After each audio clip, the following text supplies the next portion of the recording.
I know Operator Doom. He's in Eastern Asia country. Company. I know they're ahead on time by quite a few hours. I don't know if it's dark over there for him though. I imagine it is. Oh yeah, if someone's watching the YouTube stream, they'll be like, what is he talking about? It just started. Yeah, just bear with me. I'm just making sure everything's working, and then I'll go ahead and start the stream. Just making sure the titles are working. Looks like YouTube fixed the title thing, so it used to have issues, but I think now it looks good. Alright, yeah, I think YouTube stream is good. So I think we're live. Let me test the chat one time to make sure it goes to all the streams. Okay. Yeah, that looks good. Is caster on? It is. Okay, alright. So yeah, let me go ahead and start the stream. Welcome to the Game Engine stream. Today is Friday, April 25th again. Again, I don't know if anyone is here yet, but I appreciate everyone like coming by and like checking how I'm doing and whatnot. It's a very slow progress like process with game engine development, but it's coming along, you know. So yeah, I just wanted to say that real quick. Yeah, all right, so let's go ahead and get started with the stream. We'll go ahead and check the updates.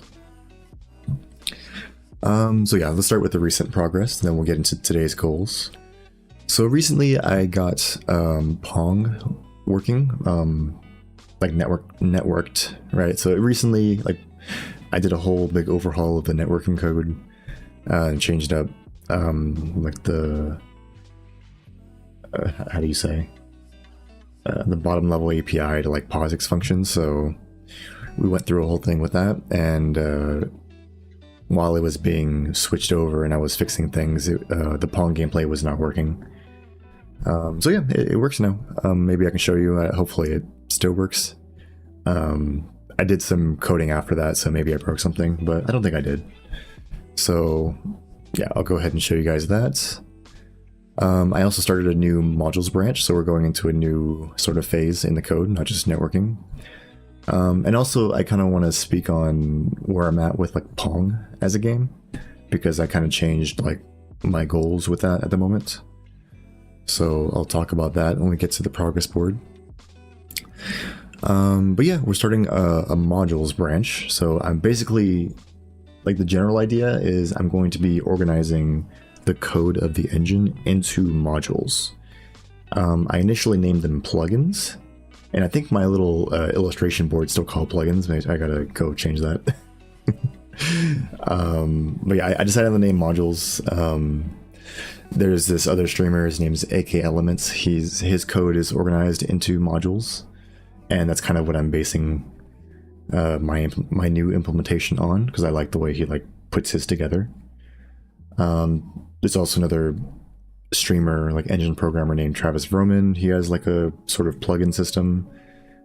His is a bit looser defined, or it kind of represents a different thing, I suppose. But mine, some aspects of it are still like inspired by that. So I think at the beginning of the stream, I'm going to kind of describe what I want from the modules, right? And then after that, we'll kind of see where I can get going with that coding wise today. So I don't know. Let's see. Well. Is it the Dragon Man or woman? I assume man. How's it going, man? Can't tell, we're just on stream, so yeah, I'm just introducing what I'm going to be doing today, you know, normal stuff.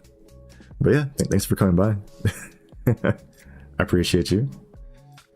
So, weekly thing, right? So yeah, I think that's it for like the recent progress, though. I'll go over like what I actually coded, maybe look at the commits really quick, and then if anyone has any questions or wants me to like recap it from the YouTube video I post, you can let me know in the comments or whatever. We don't really talk about anything.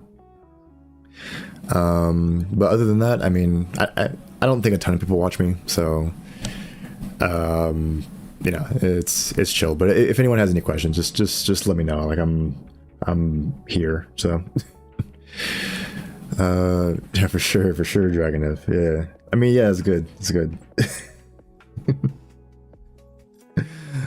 It's good you're doing well. I'm a little tired today, so I'm kind of going a little slow. So don't mind me. Shuisho? I butchered the hell out of that, didn't I? Cat, and then oh yeah, it's like a little cat emoticon. It's cute. Slow and steady, right? I just drank some coffee too. I gotta remind myself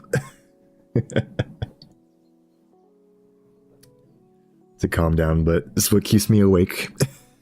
Yeah. But yeah, hey Shushio. I don't know if you know about the engine or whatnot, so if you have any questions while I'm talking, just let me know. But yeah, I work on a game engine.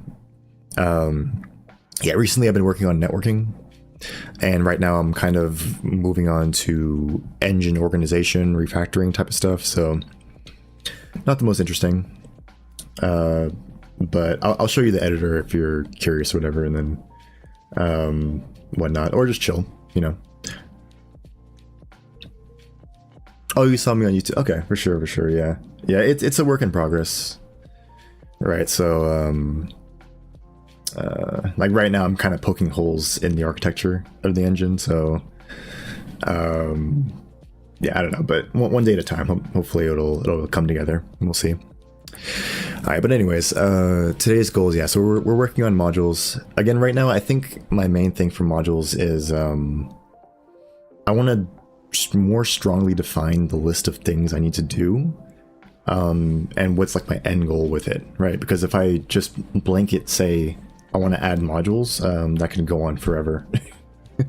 So I got to give myself like a list so I don't like go off the rails too much. So that's kind of the first goal for the modules, is just to kind of define what I want to do.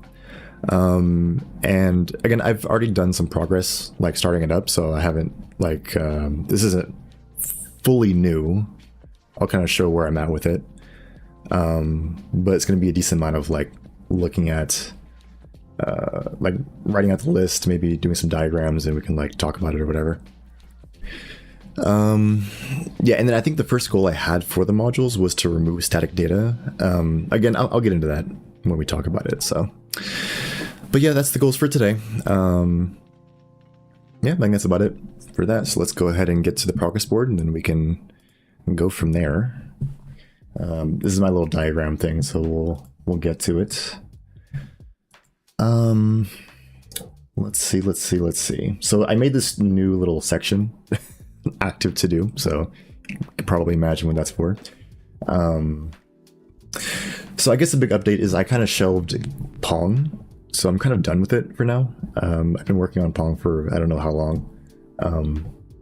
Mainly just working on the engine, and then just working on Pong like as like a vehicle to progress the engine, if that makes sense, right?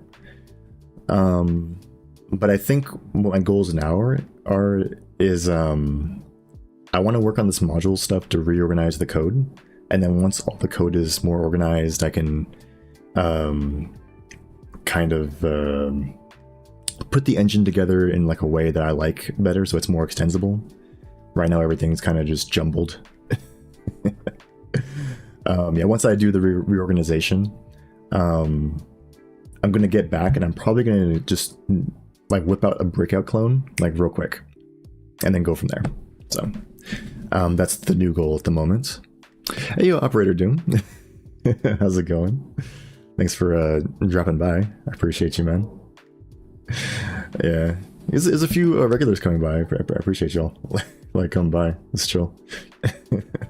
I know you've been doing your stream too, Operator. I hope you're making good progress with that the carousel model and everything you were doing.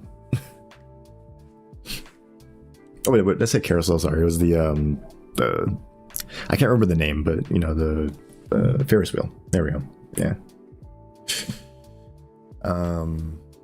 Yeah, right now I'm just kind of talking about what I want to do right now for this stream. And yeah, for this stream right now, I'm just working on like code reorganization for the engine. So that's mainly the goal. So, but yeah, I'm not doing Pong anymore. Or like for now, right? I'm going to do some code organization, and then I'm going to just run through Breakout real quick and just get it done. I already have a lot of the tools to get it done. So it'll kind of just be my like test to get like a game done in like a quick period of time. Brought down the poly count and the file size. Okay. I remember, did you finish working on that? Like, I remember you had like some scripts you were working on with it, and you were trying to like make sure everything kind of goes together nicely. I remember you were like orienting the model to make sure that you can like do your, yeah, like inside of your 3D modeling software. Yeah, that you were doing. Okay, that's good. That's good. No, good. For sure. Yeah. If I see you pop on again, I'll come by see where your progress is at.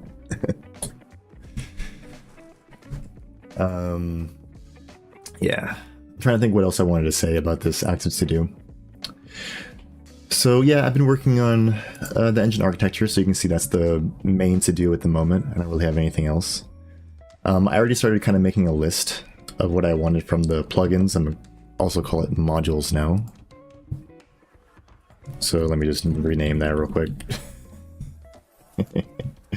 I renamed it from plugins to modules because I think plugins implies that you can always like disconnect it and connect it back like a plugin would be. But I think I want to have like compile time modules and then like dynamic modules. I don't know if I'm going to name it that way. But you would have certain modules that aren't pluggable, like unpluggable and pluggable back in. So it wouldn't make sense to call them all plugins in that case.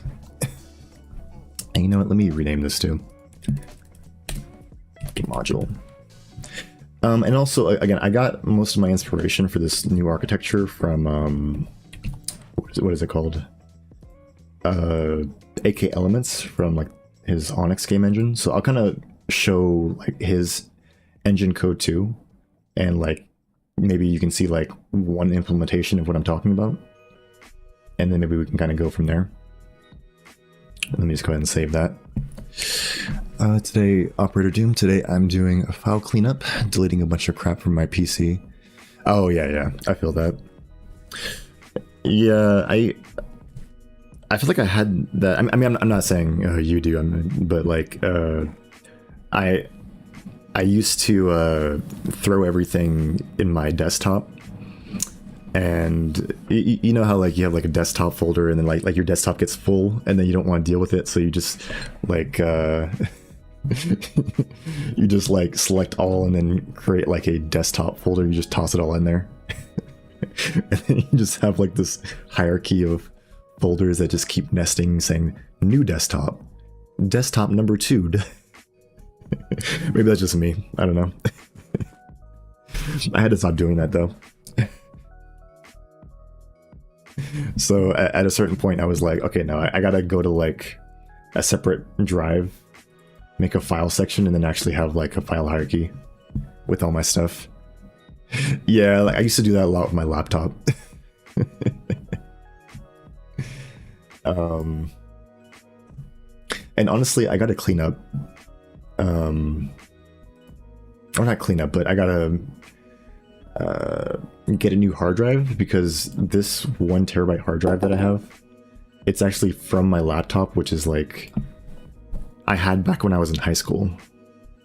And it's been like, what, like 10 years since I've been in high school? 11? I don't remember. And I had that like through all high school, so I think this hard drive is like 14 years old. Yeah, I don't really have a backup for this, so all my files will just be gone. I mean, of course I have like my GitHub for like my repositories, so I'm not really worried about that. But a lot of my images and everything, yeah, they could just get dropped. So I need to get a new hard drive. Yeah, I mean, my code's on GitHub, so I'm not really worried about that. But yeah, I lose all my pictures and everything with me, my girlfriend, and whatnot. That would suck. So gotta remember to do that. And hard disks are usually pretty cheap, so just gotta remind myself to do that. Anyways, I'm getting off topic. All right, so refactor module base architecture, right? That's the goal, right? So maybe this will describe what I want. Current code is tightly coupled with singletons and static variables everywhere. I want to move towards a module-based architecture for the engine. And then this is my current little list. So I want to reorganize the directory structure to look more like modules. So just move the code itself. So the engine code is now in actual like module sections, right? So like if it looks like a duck, quacks like a duck, then it must be a duck type of stuff. Like start from there. Then remove all static variables and singletons. And I'll explain why I have to do that. That kind of stems from the fact that the dynamic modules are going to use like shared libraries or DLLs or whatever. And one of the limitations of a DLL is that you can't like marshal data, or let me rephrase that. Let me think. When you connect a DLL, you can only expose functions, right? So both sides of the connection of a DLL have to agree on what functions are going to get connected. And if you have data that's only exists inside of the DLL, you can't just marshal that straight into the executable, because the executable is not aware of the actual types. If you have a static library, like a .lib or I forget what it is on Linux, I think it's a .a, I think, for the extension. Those you can actually get the types from. But then you can't plug and play, which is the whole point of it being dynamic, right? Expose consts in DLLs. What do you mean by that? I'm just not aware of that. Expose consts. I may be unaware. Consts in DLL. With constants. Let's do this. Create assembly that contains these constants that reference here. These three, let's say,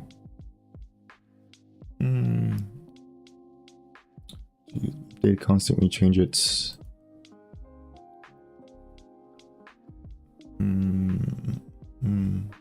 Yeah, if you have an example, let me know. Dragonf. I just don't know what you mean. And I'm mostly talking from my experience of like my scripting system, because the scripting system uses a DLL, and the scripts are exposed just through an API of like functions, right?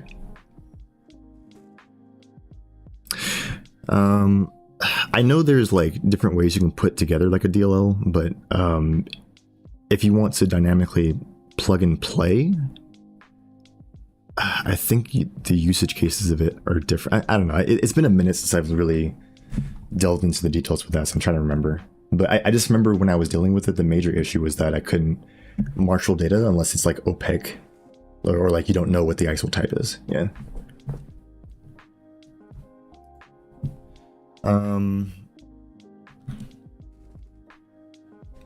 Global variables is what I was thinking, actually.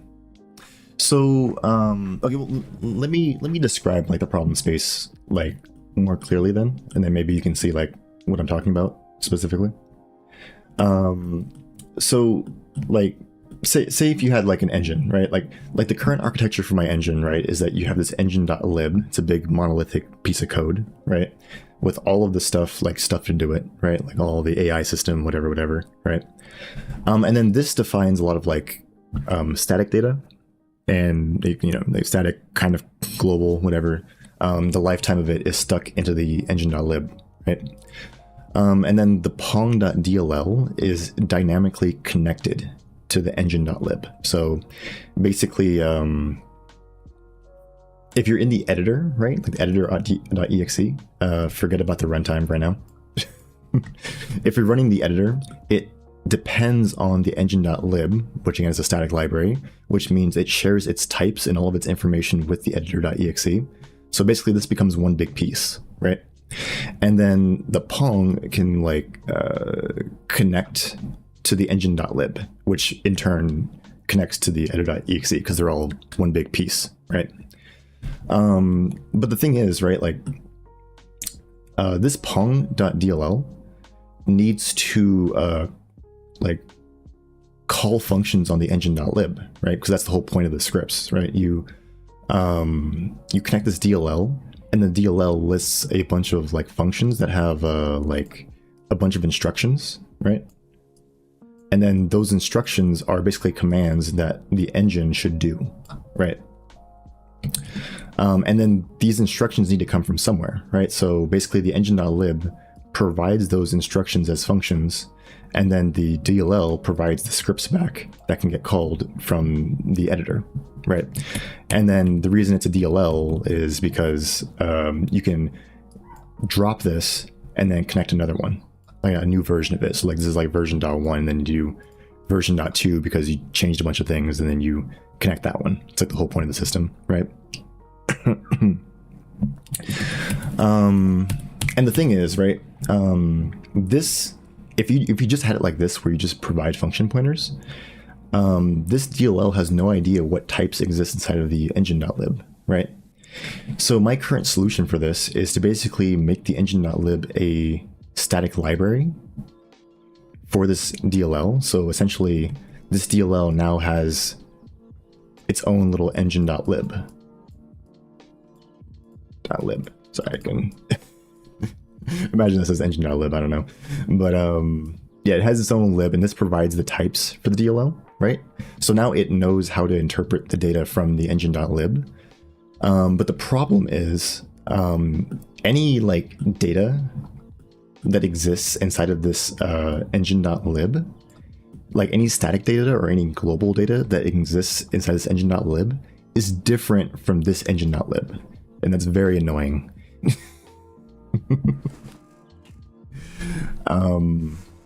So that's kind of a very core problem. So like, again, the solution for the scripts is you provide a list of functions that you call, and then basically this DLL calls those functions that are provided from the engine. And now when you call these scripts, it actually modifies the state of the engine.lib, which in turn is the exe, because they're all smashed together, right?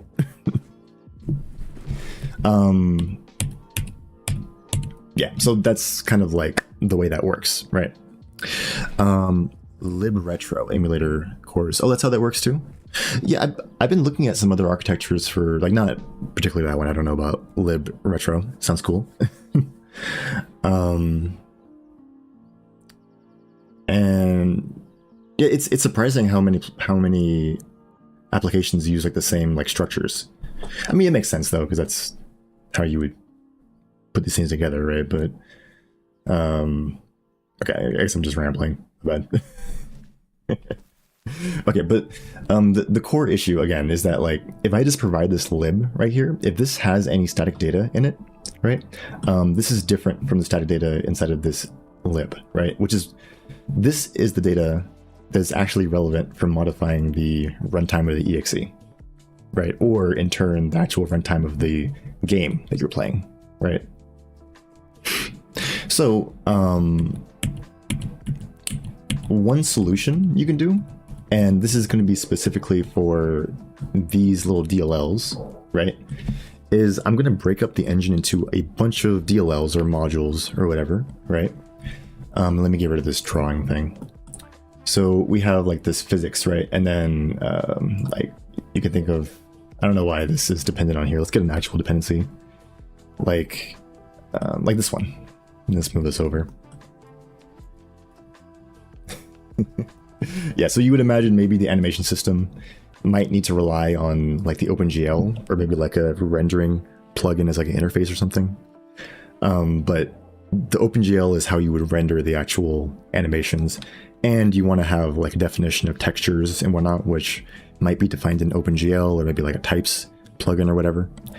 But the idea, right, is if you want to make calls that affect the data inside of OpenGL, like say if in the OpenGL DLL you initialize the OpenGL context, right, in the thread and whatnot inside of the OpenGL DLL, right? So you have, if you want to actually render anything, you have to work with the context that's only available inside of this plugin, right? So static data, kind of, whatever, right? But the animation DLL needs to be aware of the types that exist inside of OpenGL.dll. So if we made them all DLLs, this all wouldn't work, right? Because the DLL can only expose functions. It can't expose types to the other DLL when you connect them, right? So that's an issue. The solution I came up with, right, is that you compile this OpenGL DLL as its own like .lib, and then you just statically compile that into the DLL, right? But you don't define any static types. So all this does is define the actual just types, not the actual data. And then what you do is when this OpenGL DLL registers with the actual engine, it registers, and then any data that's specific to this plugin is kind of wrapped into a little like section. And we'll call this like the shared data section. Right. So we wrap this into this little chunk right here, and this gets fed into the engine.lib, right, as an opaque type, as in just like a data pointer and a size. So we just provide that shared data into the engine.lib, so now we're aware of it in the engine.lib, but we don't know exactly what it is, and it doesn't really matter. Because we're going to move it into the engine.lib, and then we're just going to move it as a reference into here, right? So now, when we make static calls, we're referencing this shared data, which is the same thing as this one, because it's just a pointer and a size, right? And this engine.lib, or the animation.dll, can correctly interpret the shared data because it knows the types, because the lib is right here, right? So the engine ends up just being like a vehicle to share the dependency data between the different DLLs, right? And the benefit from this is you can still have this as its own DLL, but you can still mess with its data by just like injecting the dependency, if that makes sense. And yeah, that's basically the idea, right? And then from there, you can basically plug and play like plugins. And again, the entire goal of this is to just be able to like create plugins or like modules. And what you can do, right, is because I'm making a game engine, right? So like one of the issues that I realized that I had when I was working on the code recently was that everything in the engine is super coupled, right? So like if I want to modify anything or add any new data types, like me as engine programmer, I know how to do it. It's kind of annoying, but I know how to like mess with things and to get it to do the thing I want it to do, right? But someone else who just comes in and wants to like write a plugin or just wants to like do their own thing, it's a mess, right? I mean, the code is sectioned into its own places, but if you want to just write your own little section of code and just get it working and use your own assets and hook into the events and make your own events and make your own whatever, it's annoying, right? You just want to like make your own little plugin, write it out, have everything contained in that plugin, and then just dynamically create it, define all your dependencies, and then just plug it in, and you can do that at runtime, right? And then yeah, if you're like working inside of the engine, you can write your own custom systems, and you don't have to worry about all this like data that's just chucked into the engine and reading the source code and getting bogged down and whatnot.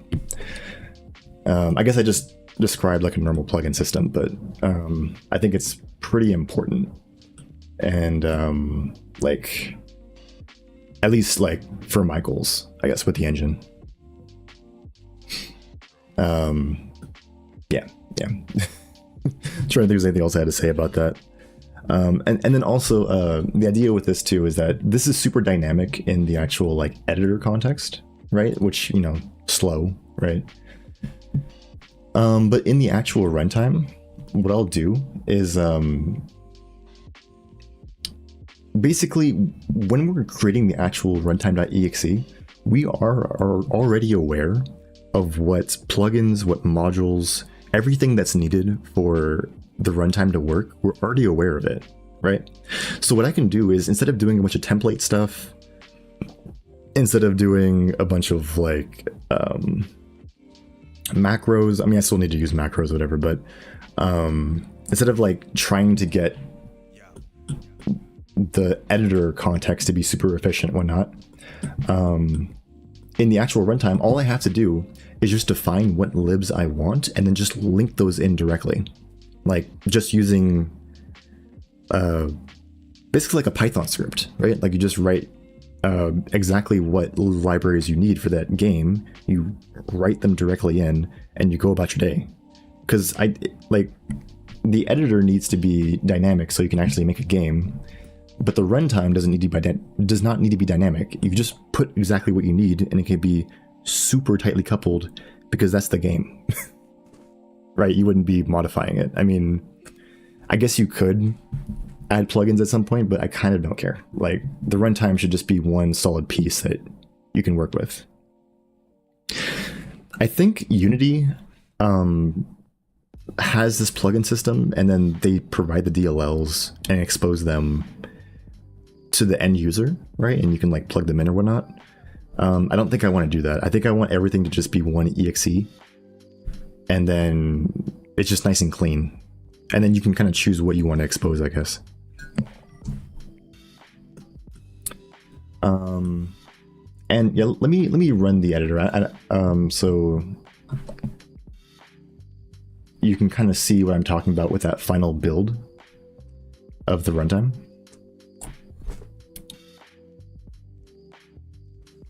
Ooh, I might take a look at libretro too. See what they got going on.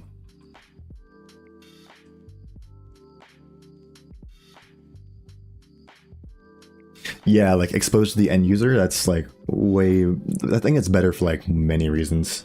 Security wise and whatnot, just don't expose a bunch of DLLs. Much cleaner to use too, you just see an exe, you just click it. That's nice. Okay, anyway, so we have the editor, right? You can like, my end goal with this is basically, you'll just have like a plugins section right here, and the plugins will define, like you can open up a plugin and then you'll see all the assets that are associated with that plugin.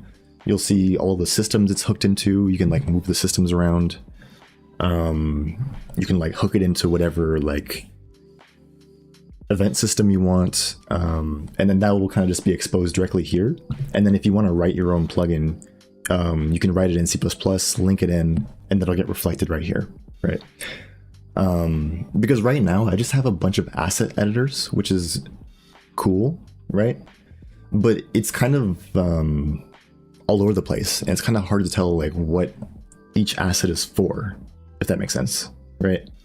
Like what is this for? Like especially if I wanted to make, or like if someone wanted to make a plugin, or like a plugin I want to make soon is adding 3D models and having like a proper section just for 3D models. Because I know if I write it right now, it's going to be super complex. And that's fine, but writing it on top of the current engine code is going to require a lot more coupling, and I hate that.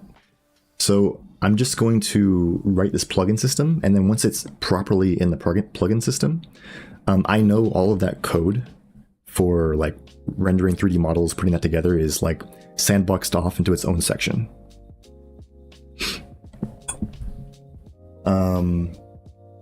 Yeah, okay, but anyways, you are able to export a project in this engine already, right? So you can go here and then export, and it creates the game and whatnot. So let me see where the desktop is. Yeah, this might take a second because it has to recreate the binaries. It's like a fresh MSVC build, I think.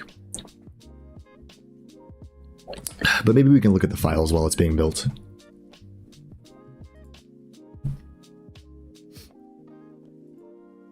Let's go desktop. Okay, so it already started to build the Pong folder, right? It hasn't built the actual exe yet. That's what it's working on right now. But I added this like OpenAL, DLL, whatever. That's like a requirement. But yeah, here's all the files for it. This temp is like, I think, the temporary build files while it's building.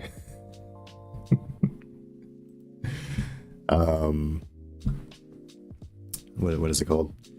But yeah, you are able to like build out the game from the editor, right?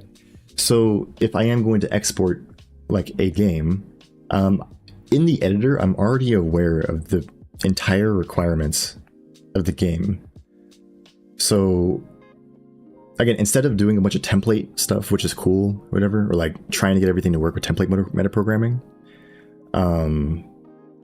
I'm just gonna say in the final runtime build, I'm gonna have sections of code that I box off and say, inside of the editor, I'm gonna go ahead and make this dynamic, and then we'll choose what makes sense for that section. And then in the runtime, I'm gonna swap that out for the actual final implementation, just as like just the code. Like, for example, if I'll give like a very specific use case too. If I have a bunch of systems and they all call the on update, right?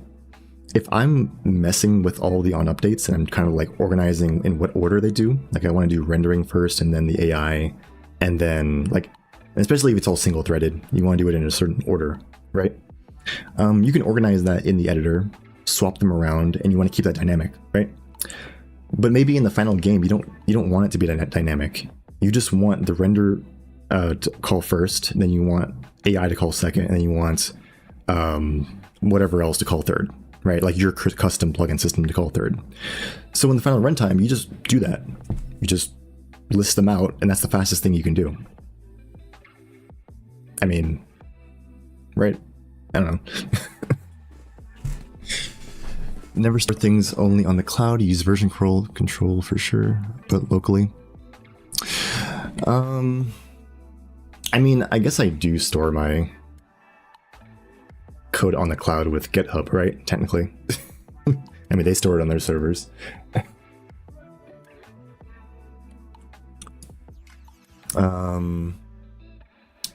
What is it? I don't know. I'm not really worried about people stealing my code though, so I kind of don't care. But maybe that's a good point for if I'm making the final build of the game, and I do care about people getting the source code, and I'm making a game that I actually care about, then yeah, that's a fair point. Ooh. Did it build? I think it did build. Maybe. No, it's taking forever. Yeah, new build. It's building the entire engine plus the executable, so it takes forever.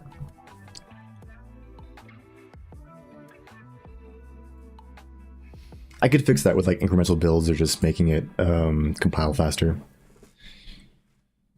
I do want to use the C++ modules too. That would be nice.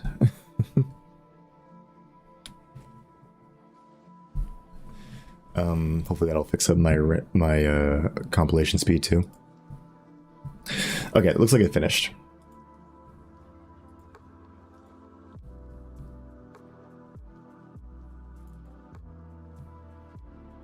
Well, it's not too loud. It might be loud as fuck. Yeah, it's really loud as hell. But yeah, it built the game. I'm trying to remember where the actual modified files get built into. No, I guess it just gets built directly to an OBJ file and then compiled, so I probably have to do like a compiler flag to expose the final build code after the preprocessor works and everything. Okay, anyways, I don't know. But I guess I just wanted to showcase that for the fact that that is what's finally going to build, I guess. And that's like the ultimate goal of the engine, right? You make a dynamic in the editor, and then in the final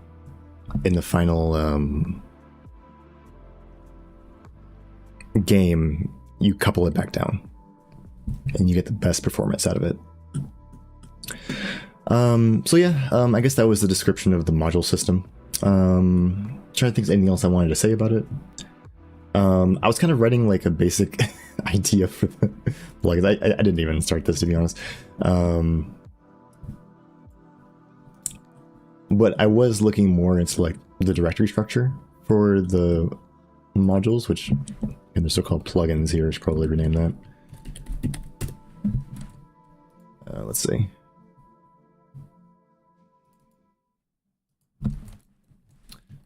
Module.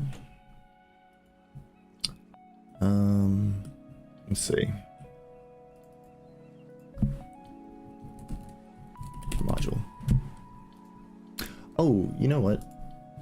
Since I'm here, let me show Pong actually working again. I know I've been just talking about modules. So I can get the server working. Let me start this. Okay, and then let me start the client here.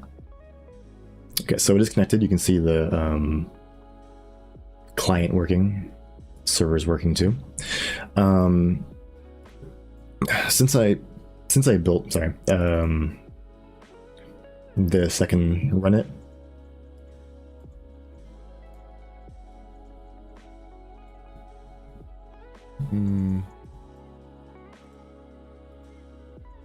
Make this smaller.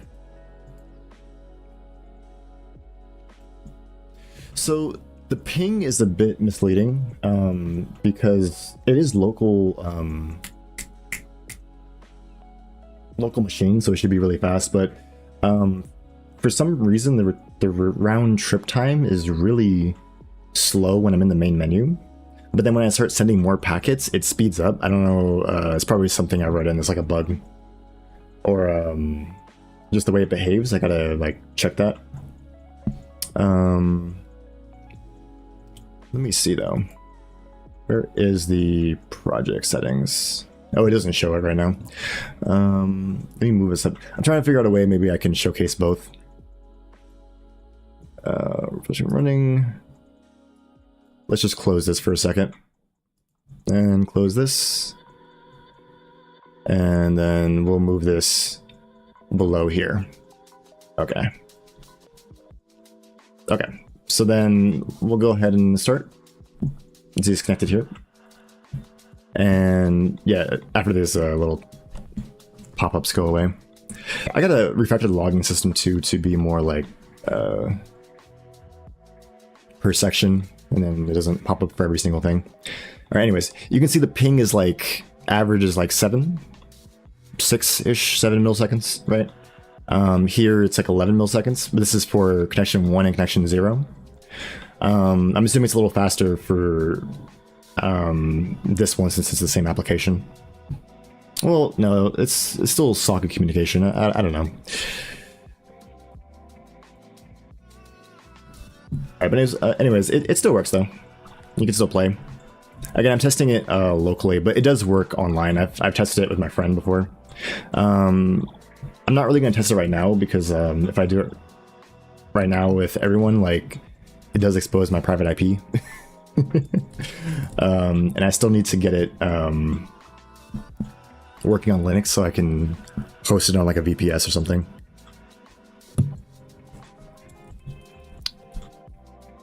But yeah, the game works, so.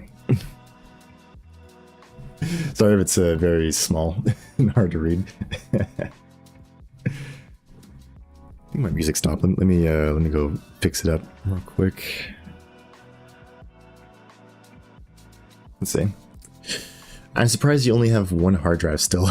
Yeah, I mean, I do have 2 hard drives. I have one for my OS. It's like an SSD, and I have a second one for like the hard drive for my laptop as like my second drive. But yeah, this one, again, I've had it for like, what, 14 years? 15 years? So yeah, it's waiting any moment to go die, so I'm just testing my luck at this point.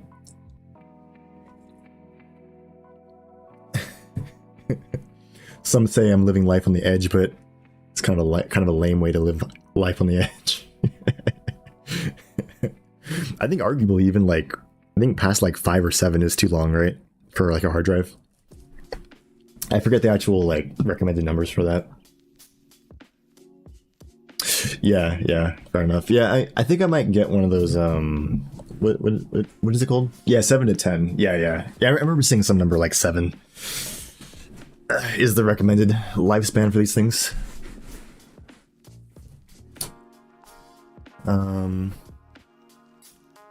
Yeah, I want to get like one of those 4 terabyte ones.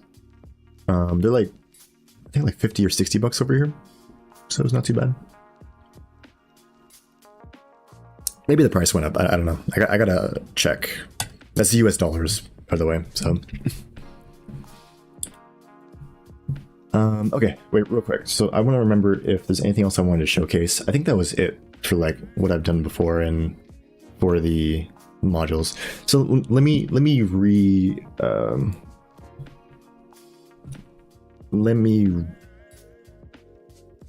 reel everything back in to like my goals for today, right? Let's see. So modules. So yeah, that's pretty much what I got done in the past week. So where is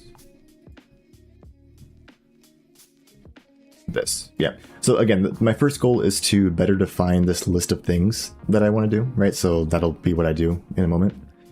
And then after that, we'll just do some code refactoring. So it should be chill. It's gonna be kind of boring stream, so.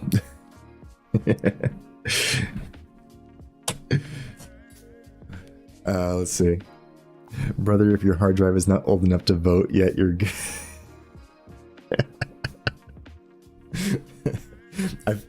I feel like you're gonna give that advice and then like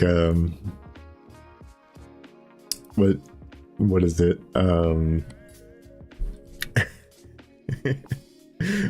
I don't know. I was watching like a this is like a random tangent. I was watching this podcast of like some doctors talking about like their medical practice and like how like if a random person gives advice, right? Like it's like whatever, you know. But then like if your doctor gives you advice, it's like immediately like a suable offense because of their like medical duty. Like that's kind of crazy. Like imagine it's the same thing. Like if you're like an IT person and then like if you give advice about like hardware, and then it's wrong, and then they're gonna like throw you in jail.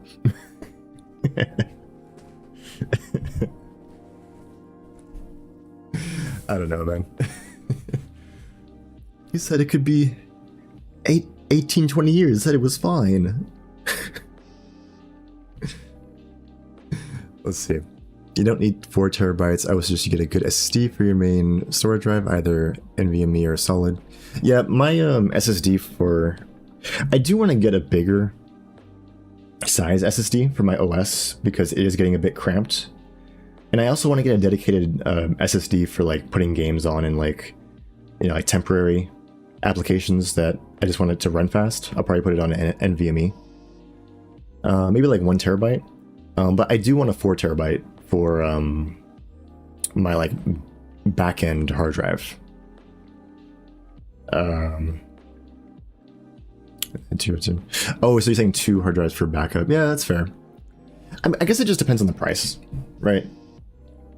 Because you could do that whole, what is that, like that RAID setup where you can do like passive mirroring at like a hardware level.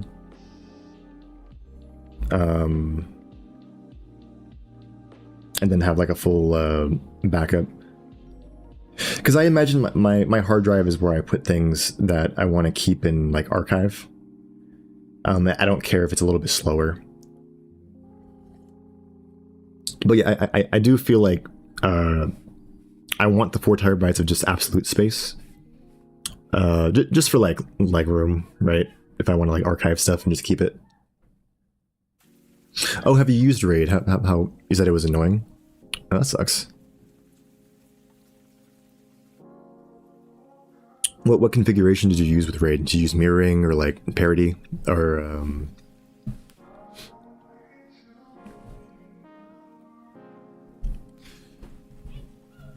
Yeah, I think the SSD This is like a 500 gig one, but I want to get like a 1 terabyte because look, I'm already at like 22 gigs. And like I keep building applications.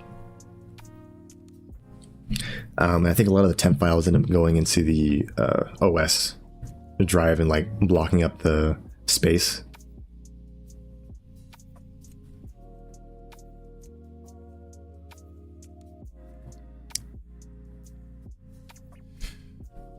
Because the drives mirror each other, and I need to use the RAID bay to what is it? Files open. I only use one drive. Wait. Because the drives mirror each other, and I needed to use the RAID bay to get the files opened. If I only use one drive, if you take the drive away from the RAID bay, then it won't open. Oh, okay. Use the RAID bay to get the files. Use one drive. You take the drive away from the RAID bay, then it won't open. Oh, okay, I got it. Yeah, that's a bit annoying. But I mean, you remove the drive for like different reasons. If you got to like move around or whatever.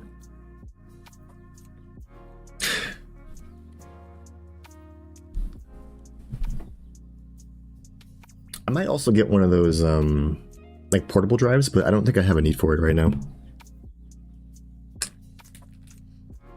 But my friend produces music, and he uses those very extensively.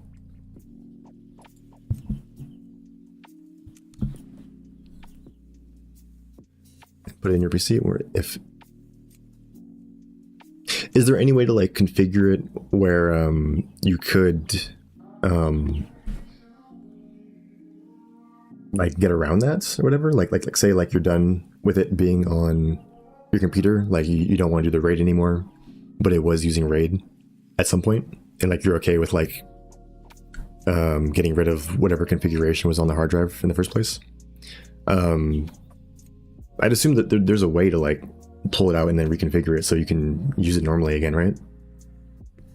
Yeah, like, but you'd have to research that to begin with so that you know what you want to do. But that's just the use case if you are planning to like move it out of the computer, right? So if your intentions are to take the hard drive and just put it into the computer and then forget about it, right? And then that's just gonna like die with the lifetime of the computer, then it's whatever, right?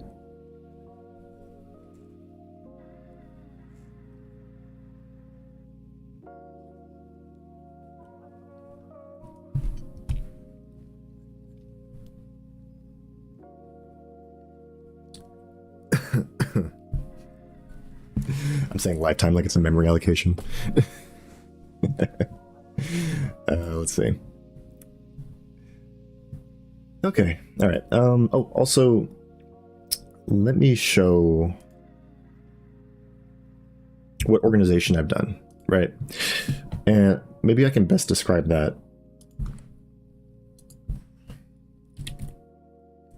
in the actual Git history. So we're gonna go, again, I made this modules branch, so that's where I'm working in right now. I took everything from networking and I put it into the dev branch, like I merged it in, and then I merged it back out into the modules branch. So that's where I'm working in right now. And if I go to the engine,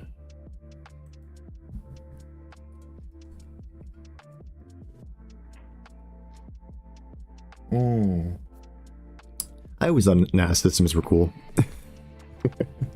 And then you can make it available for like your whole like local network and whatnot. It's pretty chill. You know what? If we're talking about hardware too, I need to get a like a UPS as well. Is that what they're called? The ones where I know there's different versions of those things, but I need to get one where my computer doesn't conk out randomly.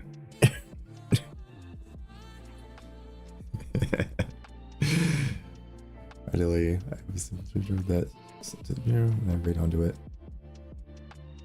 And no, I mean, operators. It sounds like you have like the full setup at your house, though. That's cool.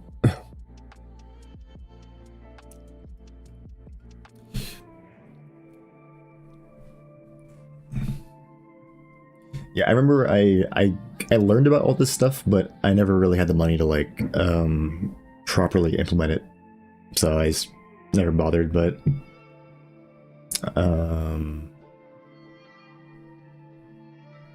that'd be nice. I know some people really get into like the home server stuff too. Which actually I do need to get into the home server stuff too, because one limitation of this, like I have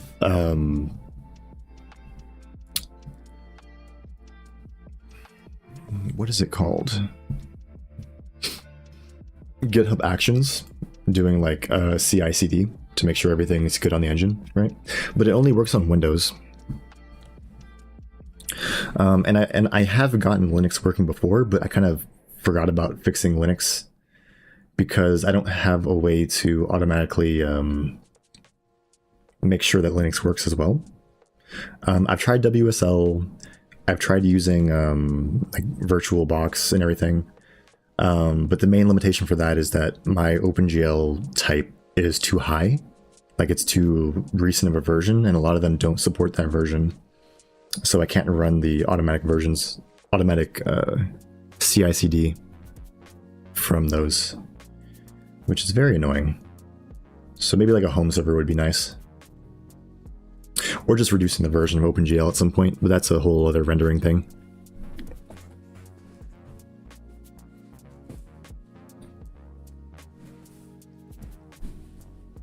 Oh, so you don't have the NAS operator. I mean, yeah, I guess that is the goal. It does sound very nice. And like a constant server.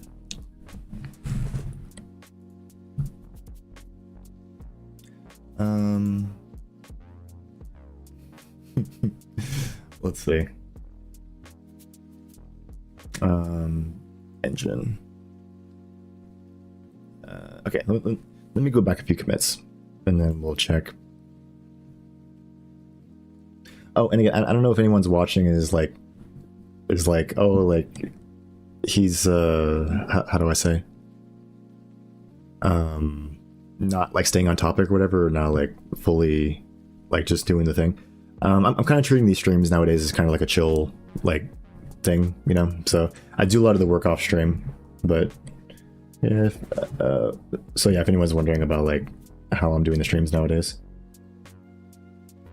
I'm mostly just chilling and then just recapping what I do, and we'll get a little done during the stream. Add formal parse array data. Okay, that's good. Dragon F. I mean, I know you're dealing with ADHD, but it's good for me.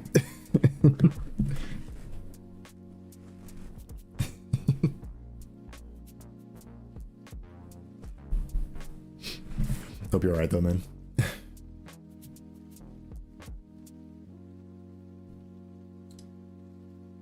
Let's see. Get network code functioning again for sessions.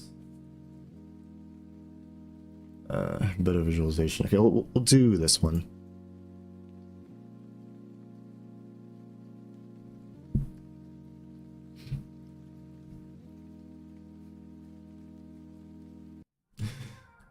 All right, let's see. So engine. All right, so if you go over to Cargano, here's the actual like original engine source. So if you go to source, you can see I have everything organized for Cargano into their own little sections, right? So it was already kind of like compartmentalized, right? If you go to the event section, it has all the events code, but it's just flatly defined as a bunch of header files and implementation and whatnot. But then if we go over to the most recent commit for the engine, let's go back.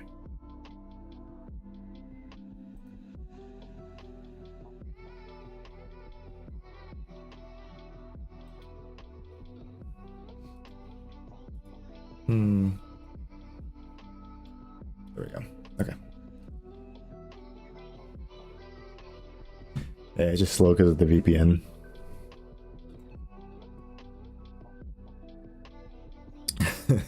Yeah, and they all do this thing because I reorganized it. I think I'm gonna get rid of this source intermediate directory.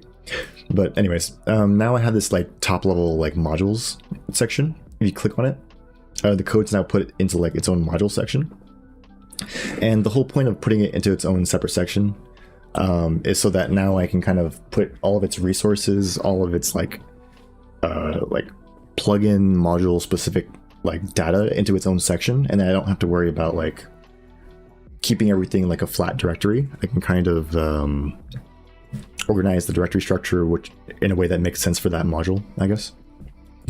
I'm trying to find an example of one that I put some of the external API in, like here. Okay, so I have like the implementation files here, right? And then I have this external API, like ent, right here for the ECS, where I have the normal implementation, and then the external dependency that I have is directly labeled in here. Because before, the way it worked was that the API was defined as like a top level thing right here. So we have API, and then we have all the APIs for the entire engine. And then you can go in here and see like the actual like back, like the API to the dependency, right? But yeah, now they're not all jumbled. The APIs that make sense for that particular plugin are like coupled together, so you can kind of write your own stuff all in one place. And again, this is sort of like the first step in just making sure the code is placed in the correct locations. Like I said right here, reorganize directory structure to look like modules. So I'm pretty much done with this. Right now I'm at the point where I'm working on removing all static variables and singletons, right? So you know what? Let's go ahead and edit this, and then we'll say good. Okay, and then this one is a very loaded subject. There's a lot of things I need to deal with. And I think I was kind of stuck at a certain place where I was trying to figure out how I want to deal with like a particular issue I was dealing with. It was with the AI system. So I guess we'll just deal with that right now. I'm trying to think of anything else I want to add to this list real quick. So reorganize directory structure to look like modules. Remove all static variables and singletons. This is kind of loaded. I might split this up into a few different sections. Define explicit dependency hierarchies. I don't know, figure out from here. Let me look at the diagram, and then maybe we can take a look from there.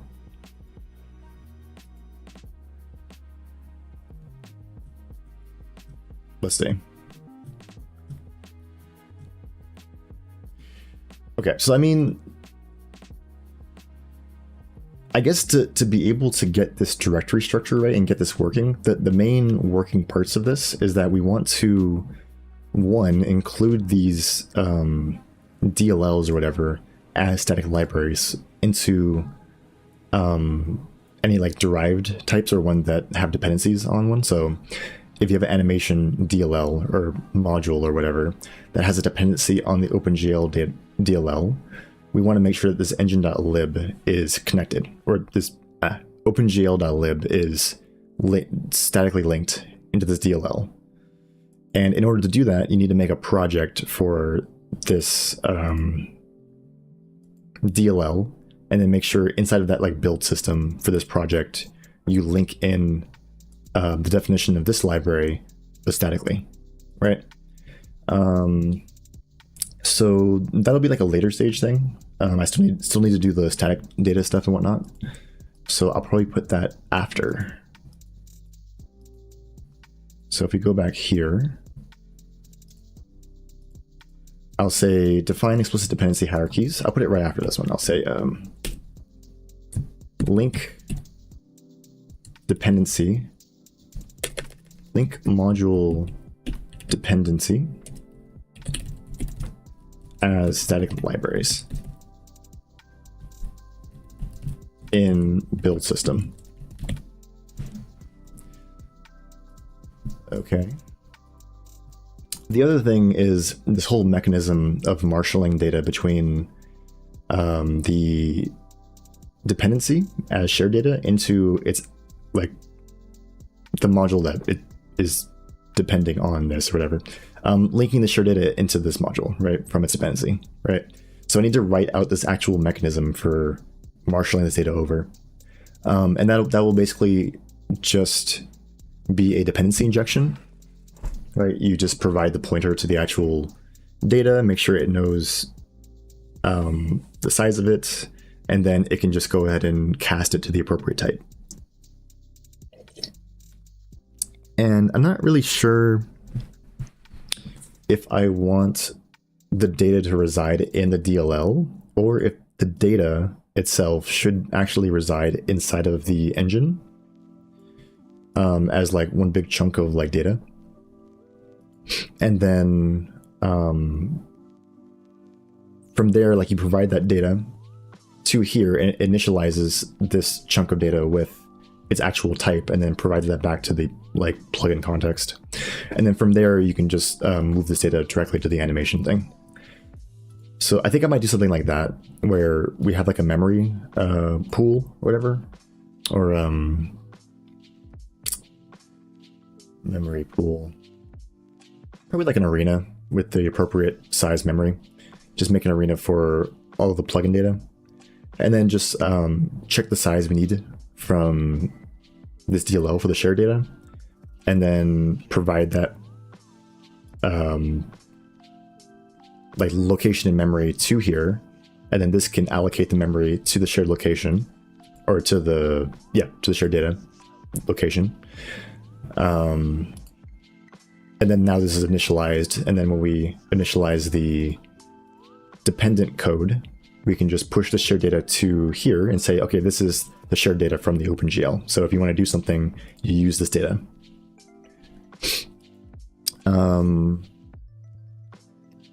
So what do I call that? Or how do I say that? Let's see.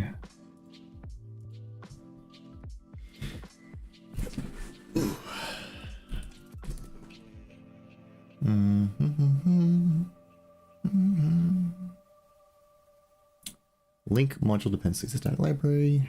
Provide shared data. Put a dash so it's clear. Provide shared data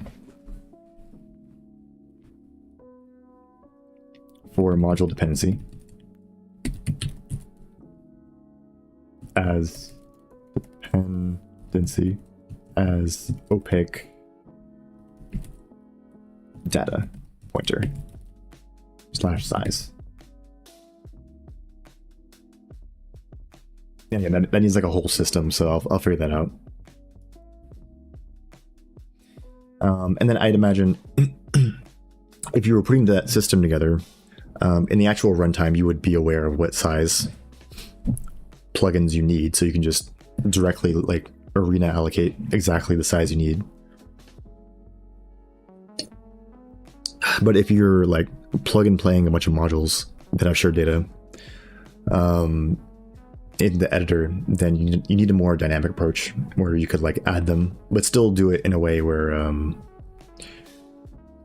I can still watch the allocations, I guess.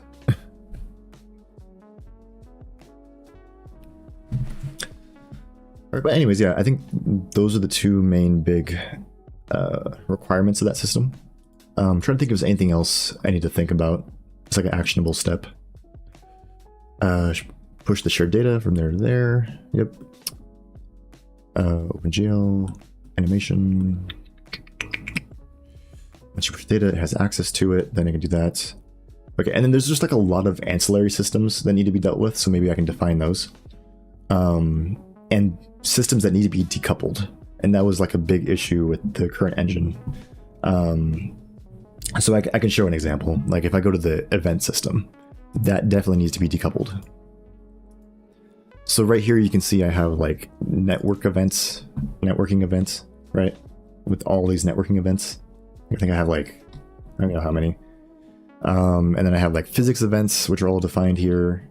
It's only 2 of them, but still. Scene events, what's a scene event anyways? I don't know. Why does this need to be an event? I might just do like an observer thing or something.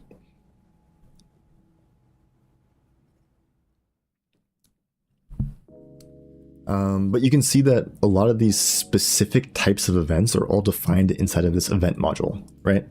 So I don't want this.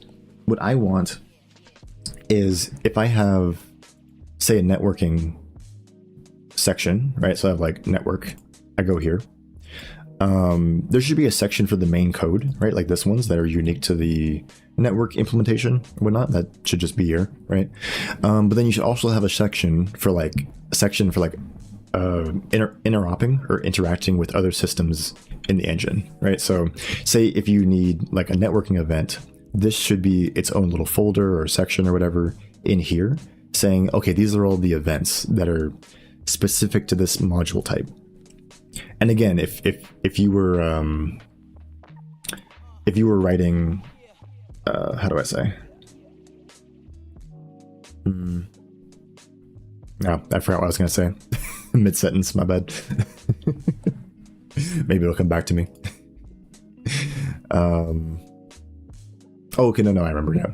If you're writing your own module, whatever, as its own section, right? Then yeah, you can just define your own events and define like how you want that particular module's code to interact with the rest of the engine directly here. Another place that could use this system, or like where we move this coupled code directly into the module where it makes sense, is the asset system. So you can see I have all these different asset managers defined in here for all the different assets. This is kind of ridiculous.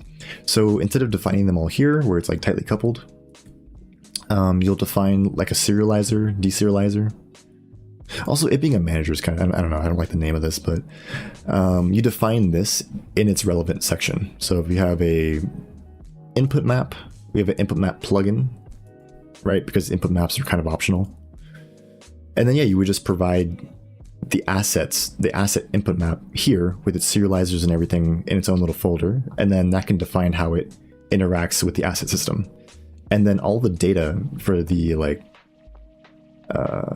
for the input maps, like if you store them in the actual engine in runtime, that actual data will be stored in the actual input map section, the input map module, right? And then the asset module will be reduced down to a section where it just defines basically just a set of like operations that make sense, right? Like, okay, I want to serialize this asset. Okay, you do this. You want to deserialize it? Okay, do this, right? And then inside the actual code of the module or whatever is where you actually define how that happens, right? And then yeah, we can still have this sort of asset service where you go here and then it says deserialize all, and you can still tell it to deserialize everything and it'll just go ahead and do it, right? But again, I don't have to be aware of it inside of the engine and it be coupled like this. I can just have it defined in the module. Yeah. And I was also thinking about a system for how I index these different like assets and everything, because you could imagine you have a plugin and then you connect the plugin into the engine at runtime, right? And we're not aware of the assets at runtime. But if you want to be able to do these deserialize all calls, or these serialize all calls, or clear all, or whatever, or just be able to reference things from here, you need some way to uniquely identify the assets that get registered and then pull them out, right? So I'm thinking maybe like just a sparse array, right, for the assets. I do want to define like a sparse set at some point, but I don't think the main use case for this one in particular is just indexing into assets individually, right? Not looping through all of them contiguously. And also doing this is like somewhat infrequent. The main use case of the asset manager is like having how do I say, having an asset loaded into memory and then deciding which assets you want to remove, because you need to load in another asset from memory and then preventing fragmentation in that way, right? Yeah, and then just deciding, because it's like a fixed size issue, right? Like you have a certain number of assets that are on disk, and then you have a certain number of assets that can be in memory, right? So you have to like optimize for that, and you have to like kind of switch things out when they make sense, right? So that's the main operation of the asset system. And then this basically can decide as an API like how we do that and what memory we have and whatnot.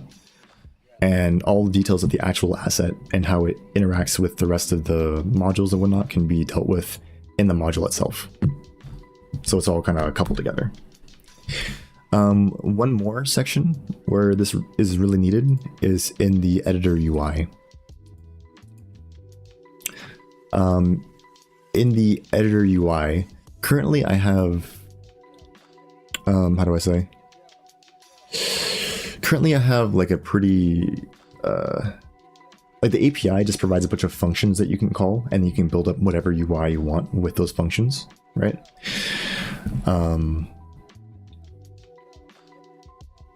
So that's like the API in the engine. If you go to the actual editor.exe, I define all of these like panels as like custom implementations in the actual like final editor.exe, right? So there's no like dynamic way to like put these in here, right? And then for certain sections in the engine, which I can kind of show,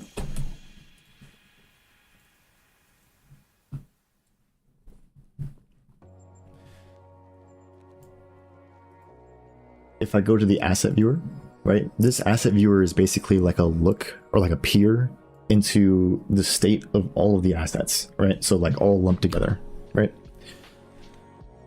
So I imagine this one would basically be, you have like a for loop, and then you have like all the types, and then if you open it up, you can have like, what is the asset handle? What is the asset type? What is the file location? What is the checksum? And then maybe have some like asset specific data below this, like, oh, what is unique for this asset, you know?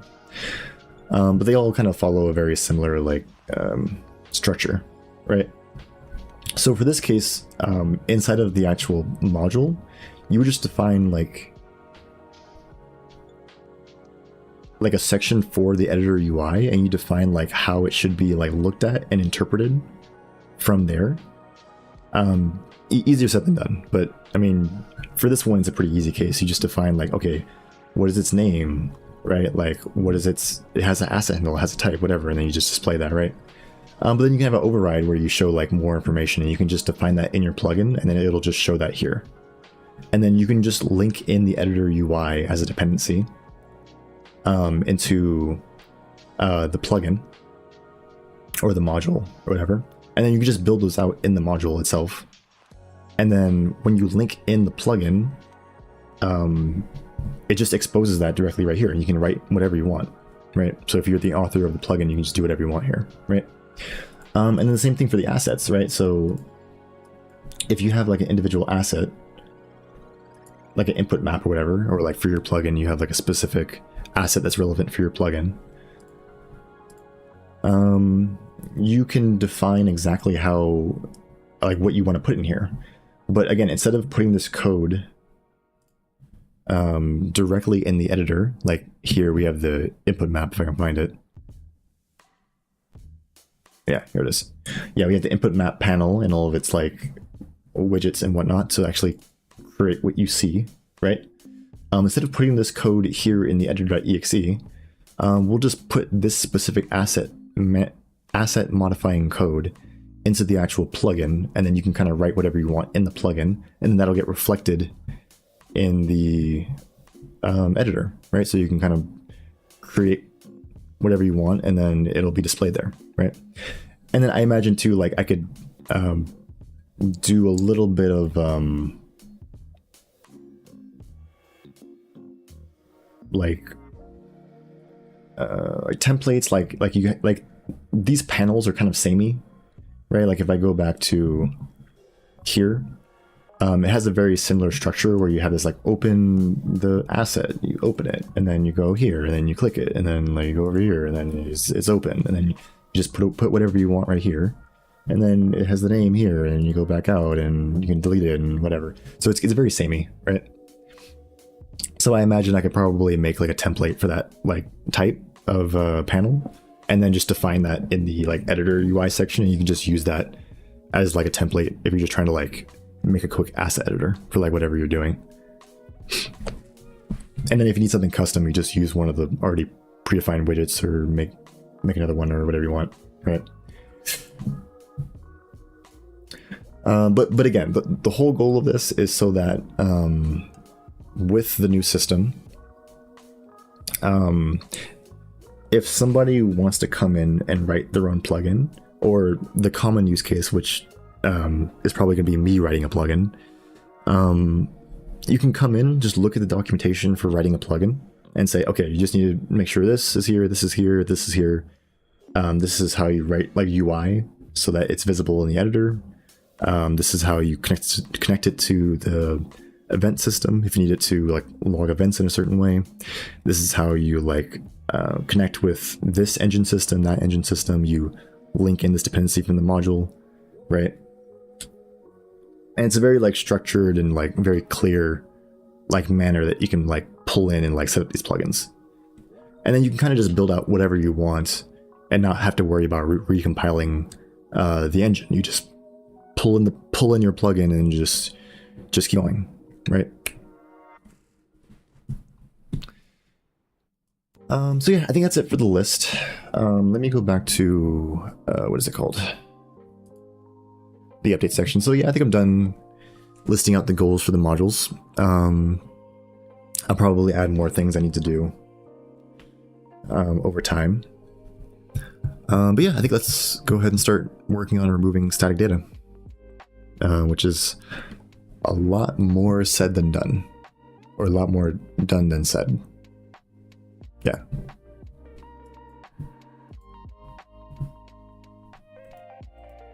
But yeah, dealing with each of these issues as its own issue is it's gonna be like a step-by-step process, right? So we'll just go piece by piece.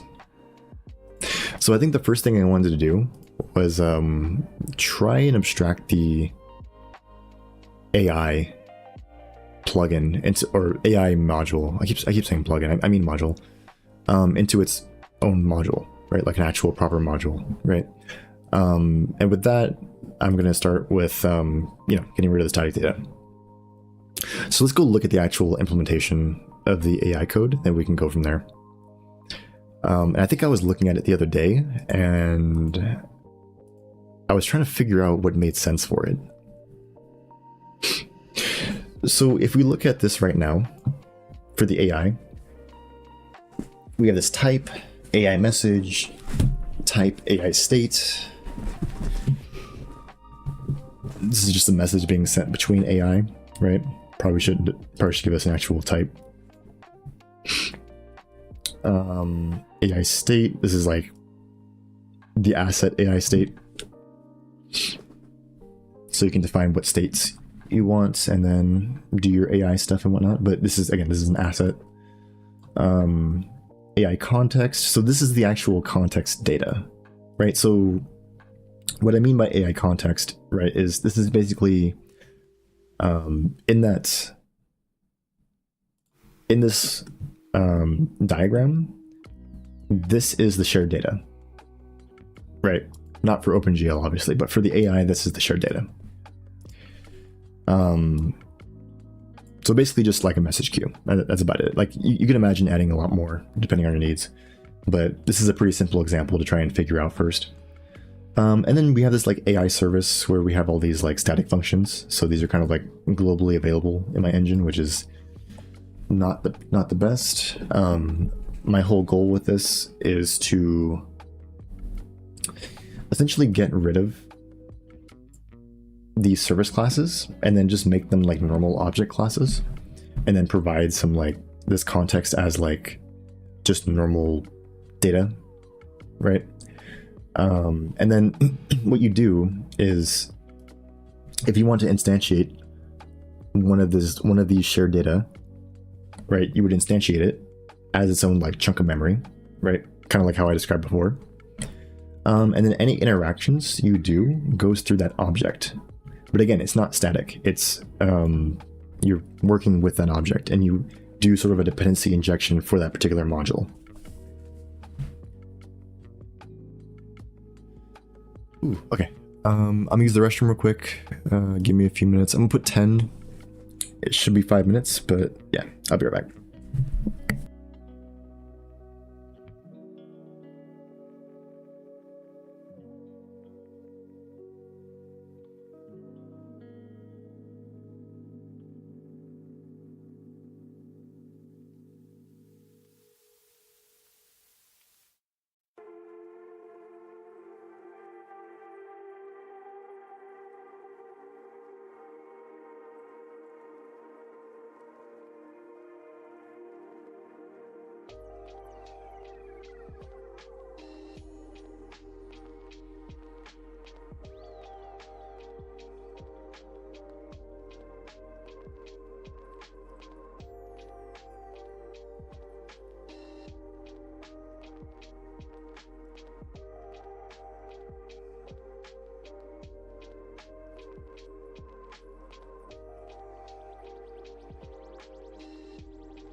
Okay, I am back.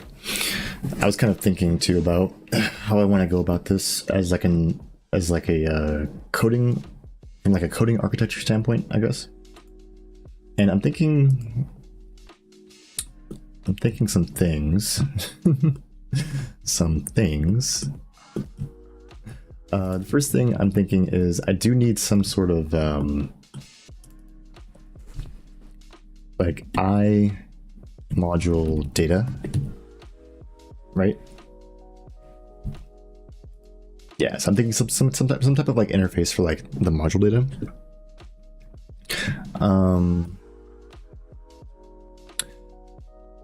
And then maybe that module data can have like an init and then a terminate. Does it make sense for the data to have an init or a terminate though? Like that doesn't.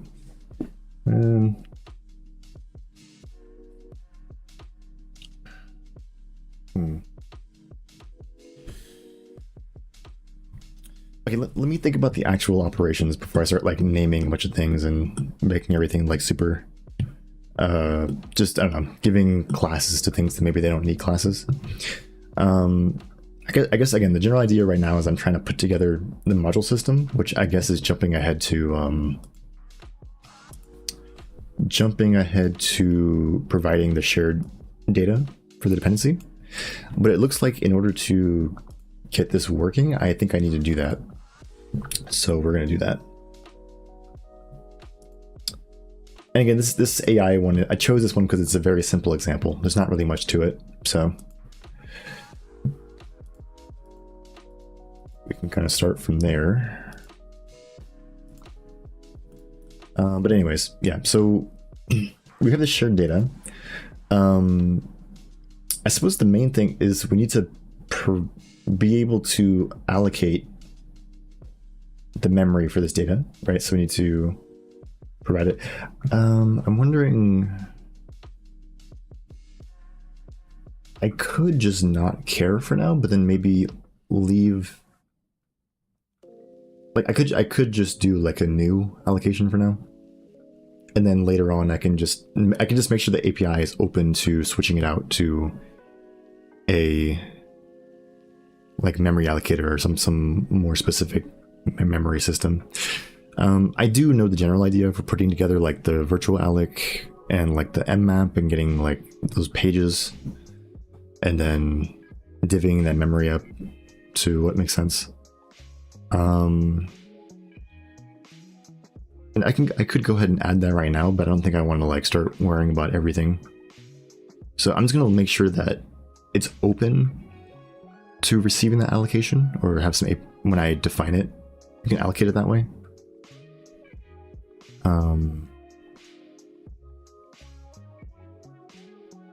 Yeah, but again, the main thing is this shared data, right? You allocate it. You probably will need an init function. I'm wondering if I want to call the init directly on the data, or if I want to have like a class called module that is the context of the module, and then you can, I don't know. I'm gonna go look at Onyx, because again, this is where I'm getting a lot of my inspiration from. So I'm gonna see how he does it.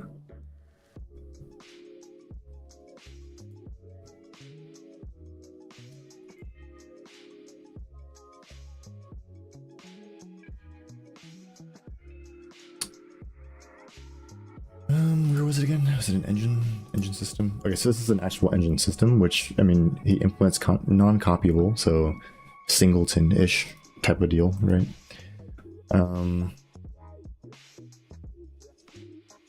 I would imagine like I probably just make the constructor private and then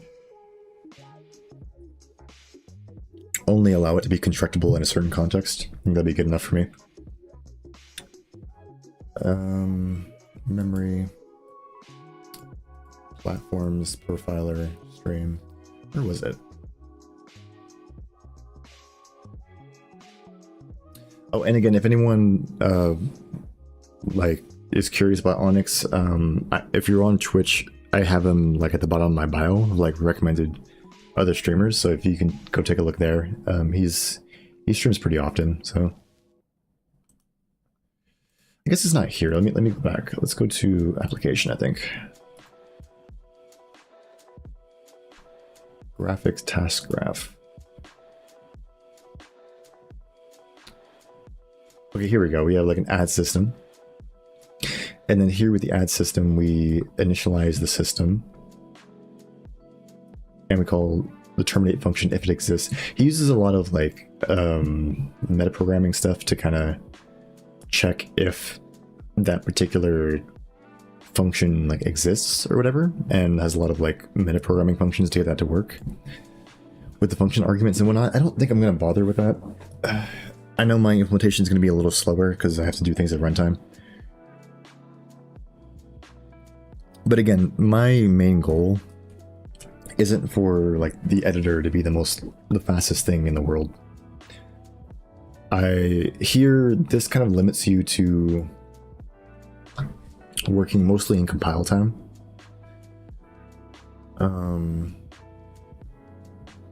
If you link in the system, yeah, and all of his modules are static libraries, so that's why this works.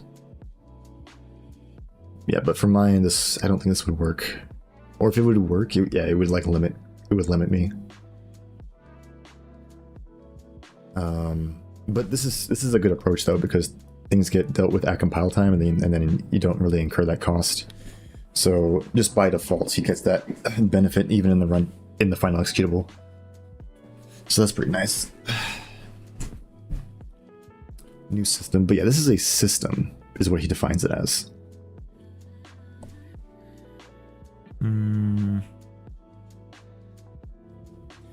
And in the case of the AI module, right, I don't really care about much other than the init and terminate function. But in other modules, it might be different, or I know it is different, because in other modules, there's a stronger init and shutdown. There's more events you need to hook up to and everything, and the events is like a whole other thing I need to deal with. That's completely separate issue I need to tackle by itself. But yeah, he gets the dependencies. That's pretty cool.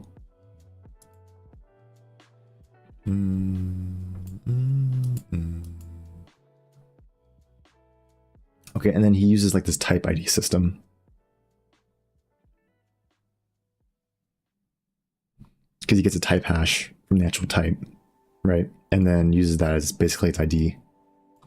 And then you can use that like identification to basically, if this is a dependency for something else, we can reference this ID and then figure out what needs to match with what, right? So I might do something similar. I don't know if I'm going to hash it. I might just...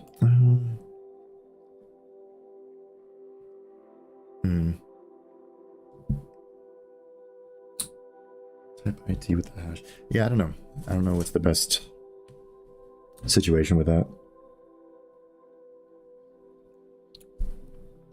Because yeah, it does need to be uniquely identifiable. I guess I can just go with the string hash and call it a day. Which then, in that case, maybe the type hash makes sense.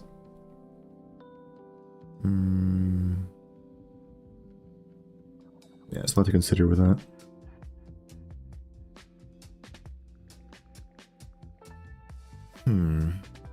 Engine system.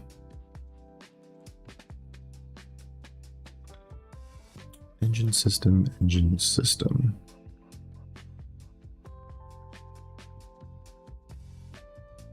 Do I want to couple the data together? I guess that makes sense, yeah. Init and terminate.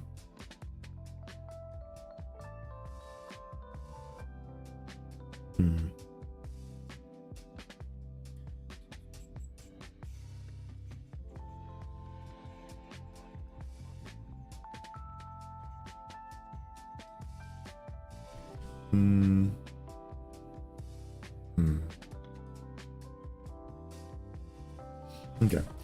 Maybe I can draw out like what I'm thinking right now, and maybe that'll like do something. I don't know. My major like conception of this whole thing is that, let me move this over here for a second and delete this. Or no, that was the module data. Actually kind of relevant. Okay, so what I was thinking is with the module data, like this is just data, right? Just like flat data, right? But you could imagine in like a more complex module, right? You would have more than just an init and terminate. You might have like event functions. You might have like just like all these things, right? Like you might have a thread associated with it. You might have like, you know, bunch of things, right? And that kind of, and that basically makes it a system, right? So I don't know how I want to like delineate these things. So we have a module. And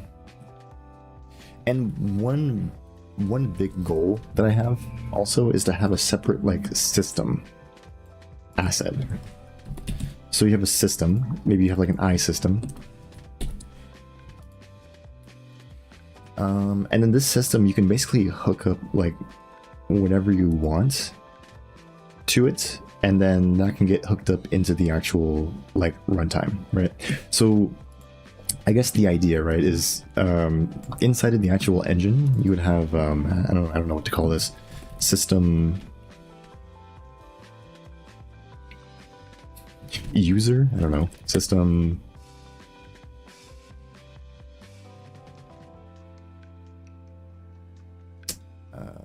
list.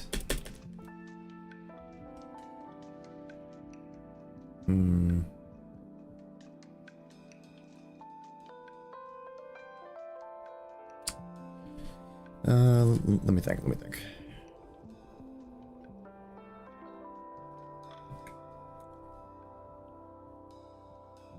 Yeah, and then maybe you could define multiple systems per module. That kind of makes sense. Like a module is a chunk of code, but that doesn't mean it's built up and like tear down. It's completely associated with a system. Okay, so like the mental model I have for this, and let me go to the other place where I'm getting this, like, not Raven engine, it's murder engine. I think Raven, because what is it? A flock of ravens is a murder, right? I don't know. Murder engine. If you go to the murder engine, this is like a C# engine that I saw like I think a few months ago. It's pretty cool. Let me find the system. Okay, it's hard to see. Maybe I'll zoom in a bit. But we have the world, and then we have the system tab right here, which is really cool. So basically, you can click on the system tab, and then like you can kind of configure like all of your systems inside of the engine, right? You can kind of like move them around, like set precedents for ones, like hook one into the other and whatnot. Let me see if I can find an example of where that's used. Systems.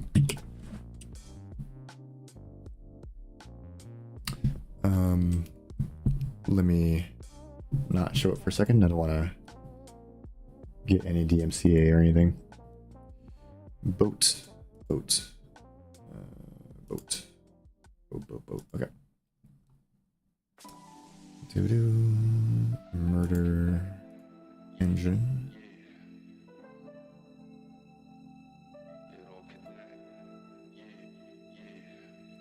Okay. So this guy's just writing a sprite controller or a player controller. Okay. I think later in his series he.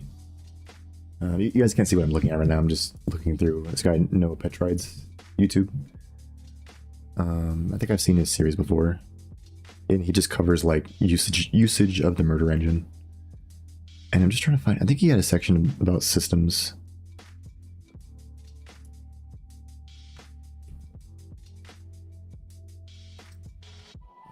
Player follow camera system. Yeah.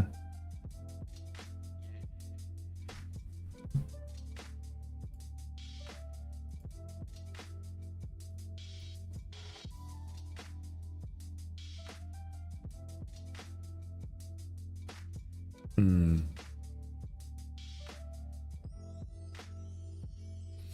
Hmm.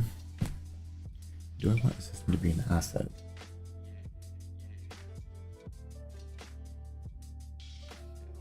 I suppose you could, yeah.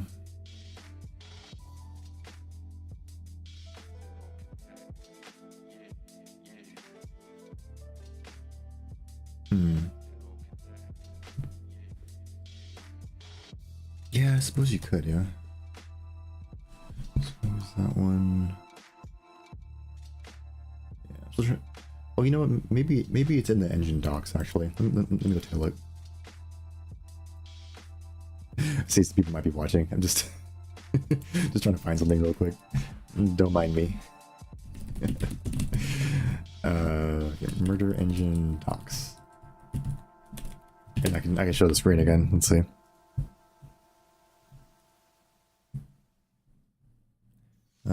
Systems. Okay, so that's more of like an API thing, huh? Getting started, maybe. Hello world. Yeah, it's mostly like a, because they use C#, so it's mostly like a scripting. And they do, I think they do C# on top of Mono, I think.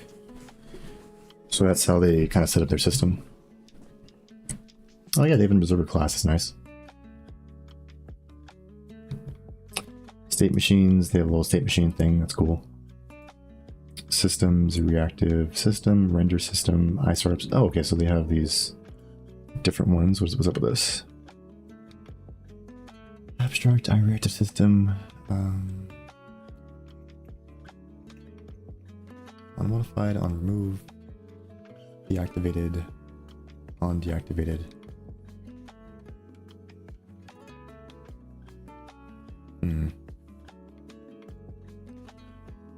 What is a system? What's up with this? It's just the interface, yeah. I update. Let's see, are there any actual implementations, or are these all just interfaces?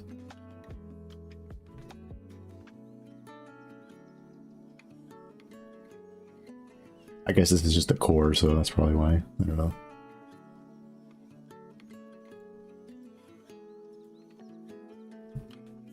Okay, well, anyways, they still need to update their docs, I guess. So, but anyways, yeah, they have the system. Maybe I could just describe it. They have a system where, like, a system that manages systems, and you can register your system with, like, the engine, like, context of the systems, and then you can register, like, all the init functions. You can register all the terminate functions. And yeah, you can register, like, if you want to hook up to certain events. You can register if you want to just do things in certain orders.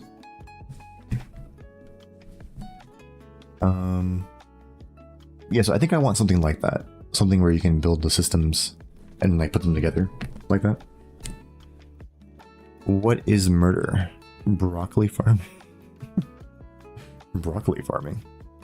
I don't think I get the joke, Sensation Black.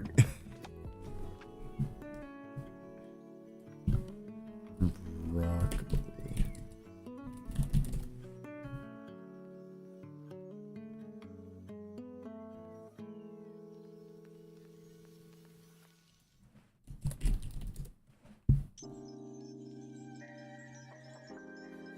Are you just saying we're, like, murdering the vegetables?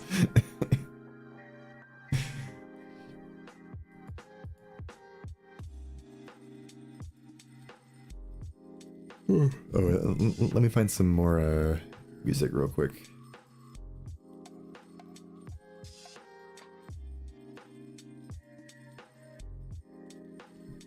Okay, here we go. I think it's playing on my end.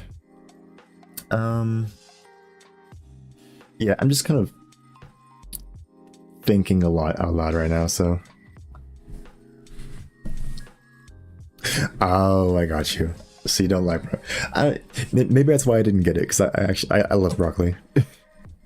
Even if it's a little overcooked, it's like, yeah, it does kind of taste like whenever they have, like, hot dog water or whatever. That kind of taste, though. Yeah, that's fair enough. Just get a little meh.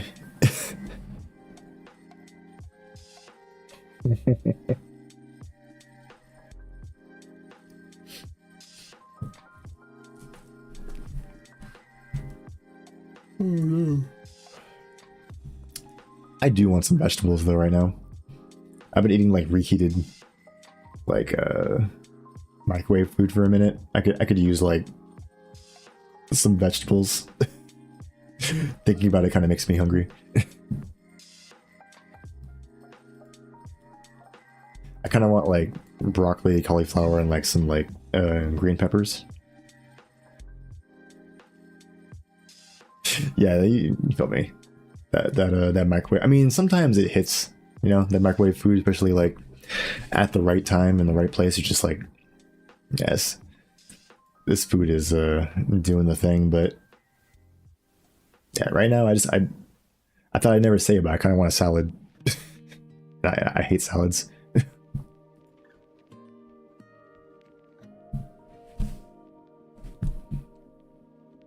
Oh, you just been oven cooking the pizza. Oh, that sounds good.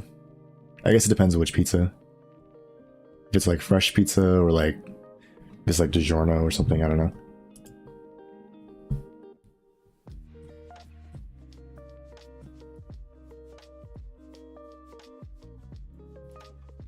I haven't seen DiGiorno in forever.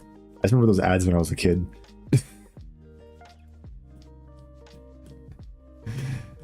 Yeah, I mean, I guess it's the same thing as the guy who's just sitting around eating ramen all day, which is also me sometimes.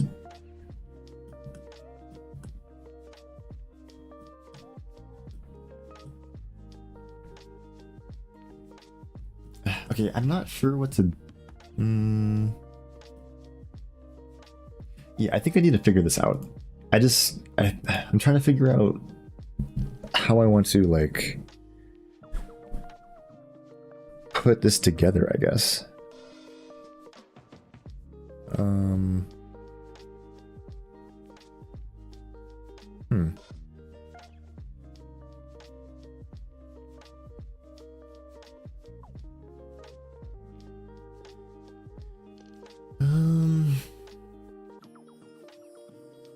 Okay, I'm gonna put it on BRB, but I'm here.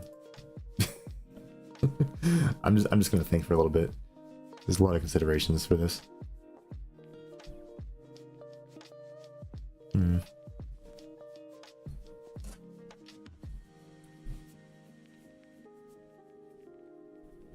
Maybe I'll draw something out really quick.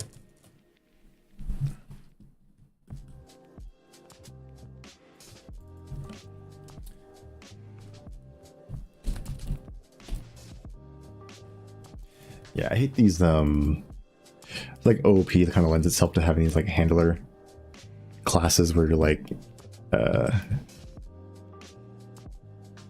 what is it called? Everything is like a doer onto something else as a class. Those are kind of weird, but I also kind of get it too. Okay, anyways, let's see. System. Let's make this a bit bigger.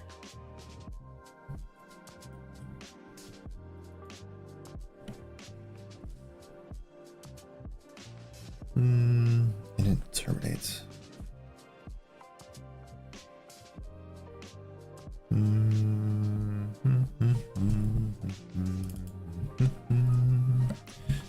So this one is a field. It'll have. I'm gonna call these anyways. So just field init functions. This will be a SD vector of. We'll say function pointers. We'll say void pointer.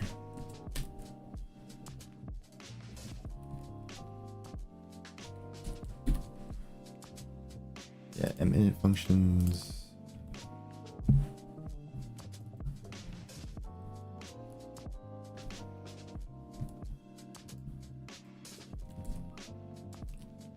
Doesn't want to. Kind of annoying.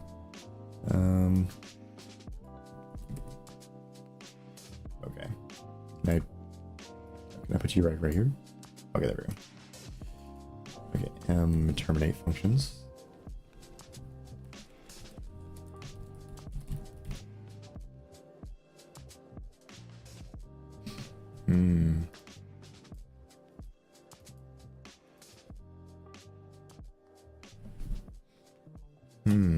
Okay.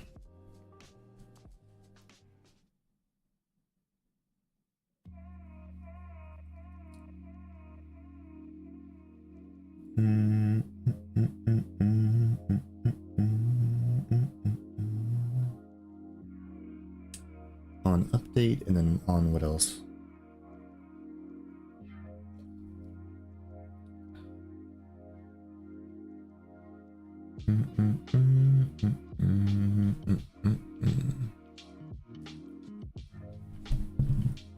Okay, let me open this up back again. So M terminates and it's okay. The handler doesn't do any of this; just does that.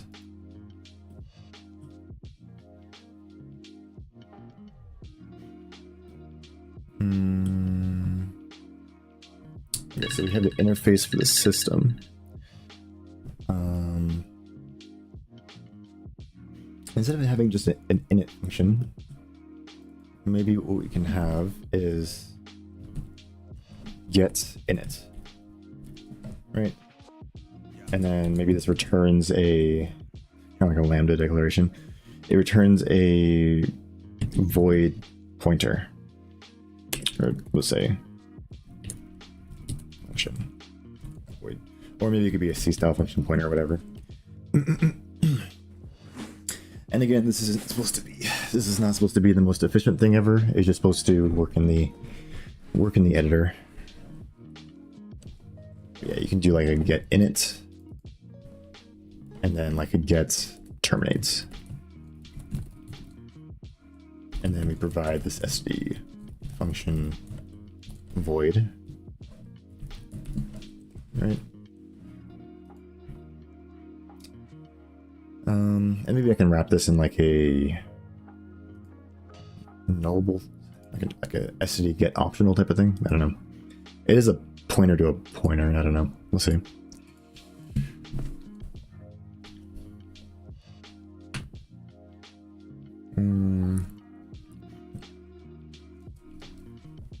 Okay, get init and get terminate.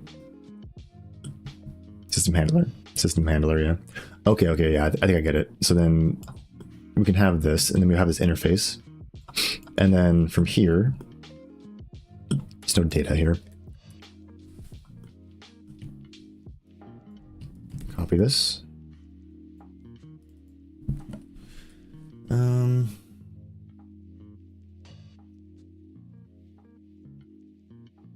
And then maybe an implementation of this would be like AI system, right? But then also we can have another one, and then this one can be system asset, right? And then this can have its own thing. So of course it implements those things, and it'll have a bunch of other data. But this one in particular will have data. So we'll say go here.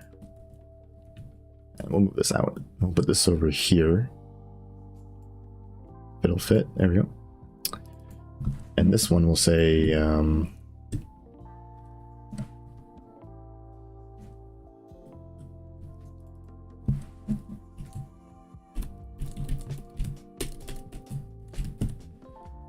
this can be like a script or whatever, but it still defines a function pointer, so it's all good. M init func. How do I name these? SD, okay, yeah. And it's just a SD function with a void and then blah, blah, blah. Or in my case, in my engine, I just have a script or whatever, so that's fine. But it should still adhere to this interface, so that's all good.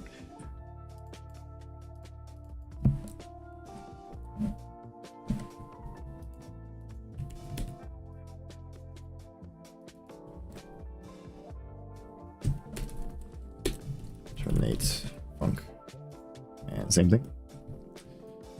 Okay. And let me just look at my engine real quick. Because I know there's going to be a ton of other cases I want to handle. And I got to make sure that I like mentally can address those already. So for the most part, this is just going to be the event system, right? If I go to like the editor, for example, and I go to like one of these, if I go to like input map, right? This panel you can kind of think of as like a system. It kind of implements the same things, except it doesn't really have a destructor. But you can kind of think of this as like the init function.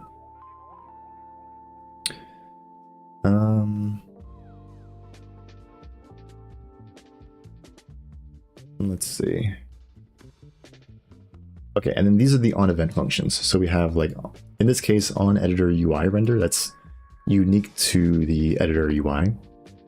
On asset events, right, that would be unique to asset events. And then we have on key press editor, which is, on key press editor.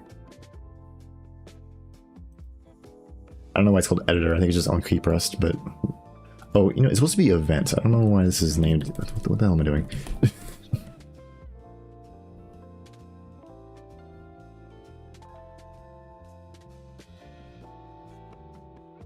It's going to grab every single example from the entire engine, because of course it's going to. Even though I only call it like once.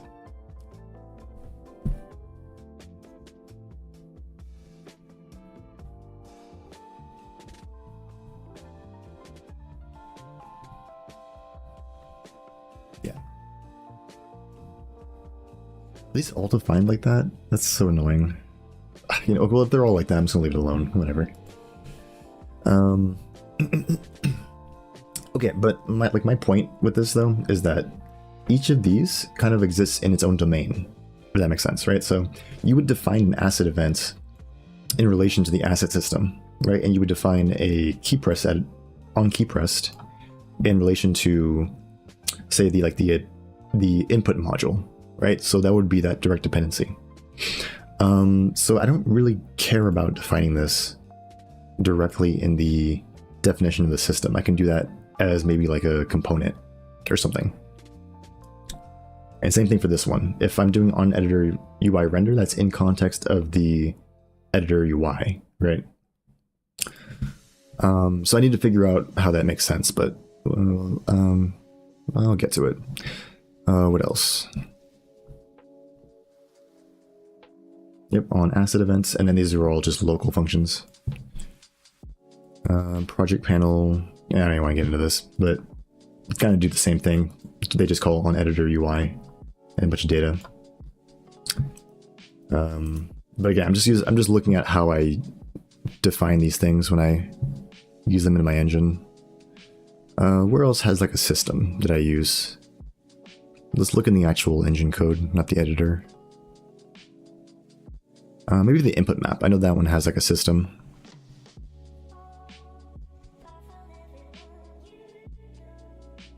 Okay, so this one has an on update, which, to be fair, I might actually want to define this one like explicitly, like whether we have it or not.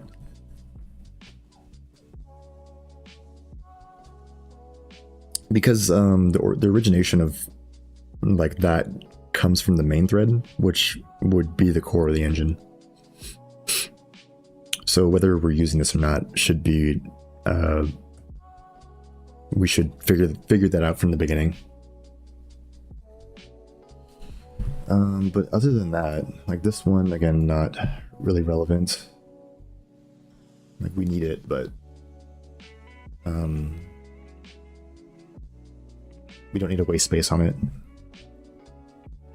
Okay, let's go back.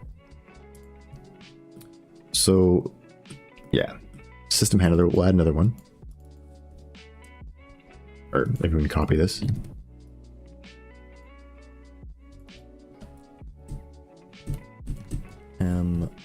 Update functions. And update will just take like a float. I might want to think about using milliseconds.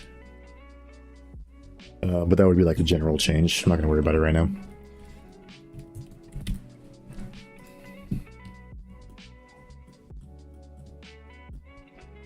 And then here we're just going to make sure that if we provide this, we have a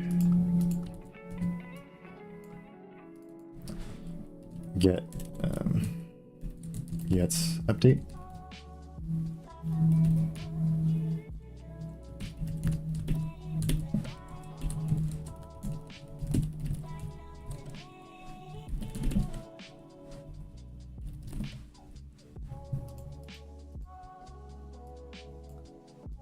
And how do we do these UML things? I always forget about this.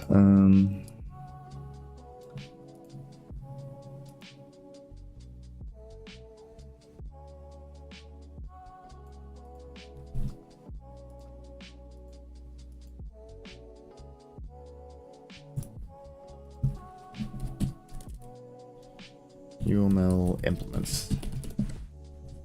Don't really use interfaces too often, but might as well. Interface. Okay, so that means this one implements this. Looks like. Okay.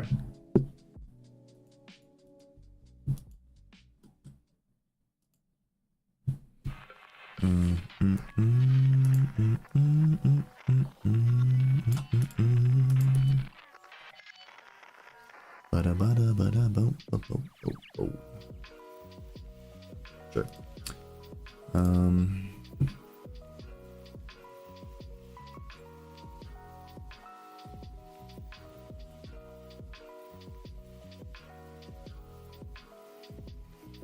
Yeah, maybe that one. It's kind of more implements, I guess. Sure.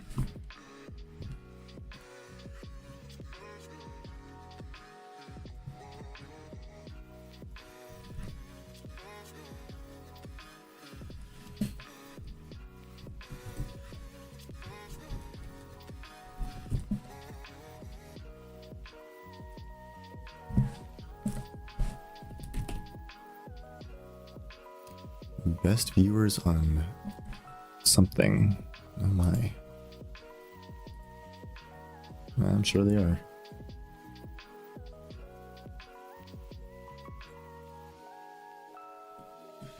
I wonder if it's just a bot or if someone's actually like going around like sending them to the streamers. maybe if the guy's here, maybe you can tell me. Oh, but I banned him. Never mind.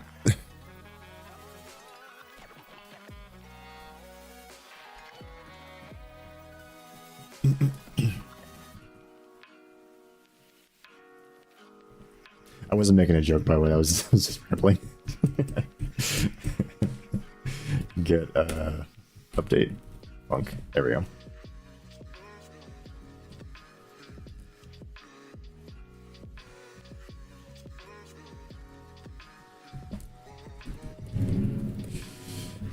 Updates. Get update. Pong. Get init Punk, okay.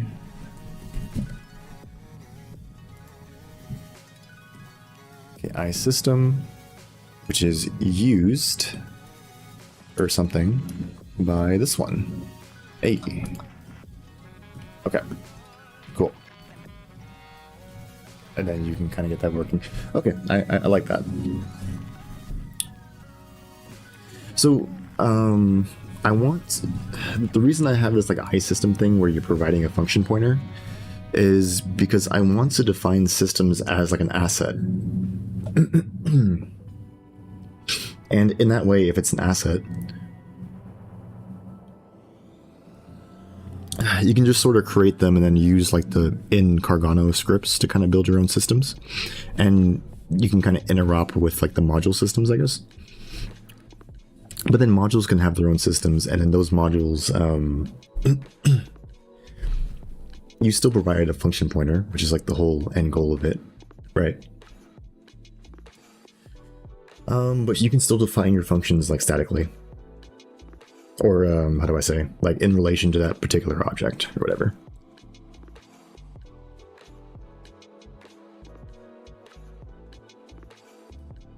And as long as they conform into the interface, they should be good. So I think that's fine. And then I think for the AI system in particular, I can register these. And then maybe, let me think. Let me think.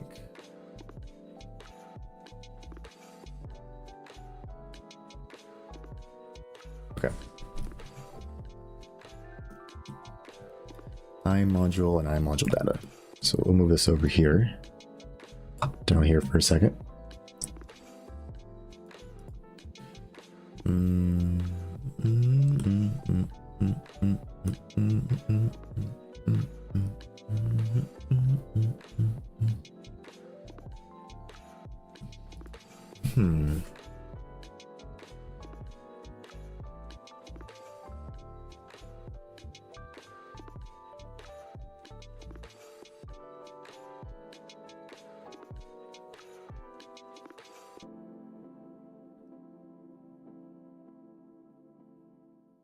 Okay, so for a module, I'm imagining the module more or less just represents like a chunk of code, right? That you can kind of put whatever you want in there, and it's kind of self-contained, right? That's like the whole point. And I'm thinking there should be a distinction between that as like a section and the systems, right? Because maybe you want to have multiple systems, right? For a module, right? Like you might want to have like one system that does this and the system does that, right? And then maybe you want to define your own systems in the editor, right? Where you're using like the engine scripts, right? Instead of writing it in C++, like that probably would be a nice use case, right? And you can register those systems separately however you want, right? But that's still separate from like marshalling the module data over to its like whatever needs it, right? So like again, say if you have again like OpenGL.dll, right? Okay. You probably want to have like a system for rendering, right? So you would provide that system to the engine, right? And then it can go ahead and, if you look at like the system handler, which I'm not really set on the name yet, it will hold a list of init functions, a list of terminate functions, and a list of onUpdate functions, right? And then basically it'll just call onUpdate as long as it's been registered, right? And then it'll do it in the correct order, right? That makes sense. And then you can imagine maybe if you add a new plugin into your system,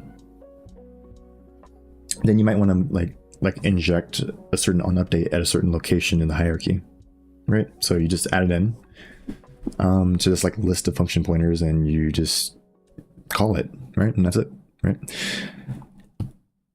But yeah, and then that's basically the system handler. And then a module can have multiple systems, right? Like if you want, like I don't really know exactly the use case for like rendering. That doesn't really make sense. You would just have one rendering system.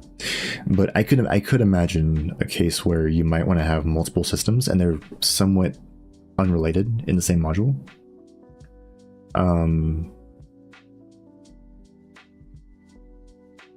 So we don't want to tie that directly, if that makes sense. But we still want to move all this data as like one big chunk over to the engine, and then one big chunk moved back over to wherever it's needed as a dependency, right? So I still imagine module data being a separate thing, and it might need to define a certain list of functions so that we can go ahead and get the data from it and do all we need to do with it, right?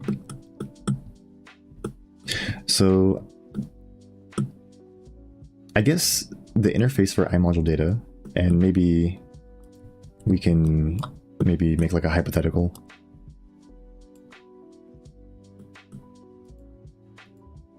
class that like implements it, right?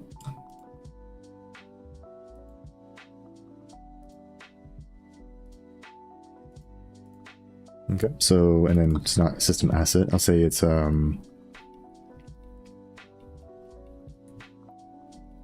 AI module data, right? And again, I don't know what functions should go here. We'll figure that out in a second. We'll leave one so we can do that. Let's see.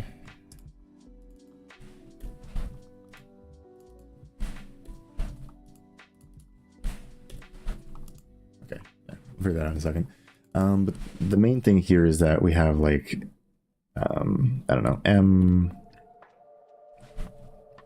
AI system.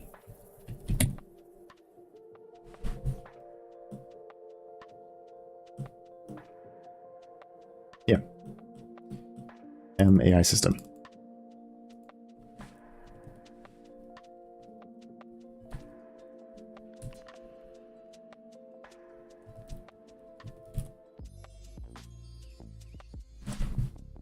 And that could just be, no,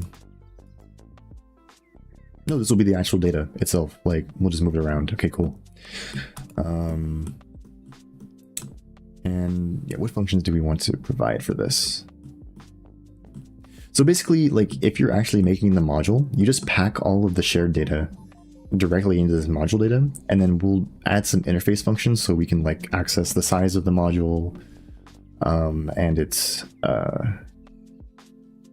like how we want to marshal. I mean, maybe some other like config information if that's needed, right? I don't know.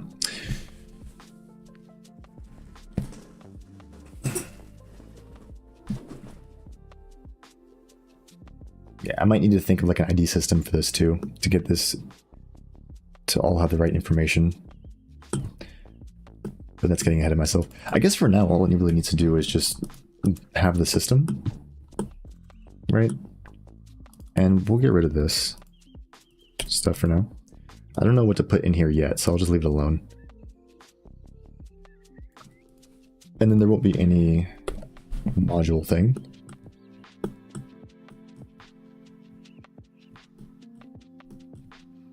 Okay, yeah, so we define the iModule data, and then we provide an interface for this, right? And then this interface is what we provide to the actual, how do I say?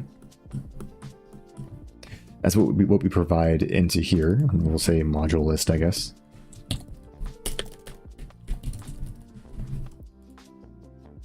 And then we can move that over to the dependency, and then it can get interpreted correctly.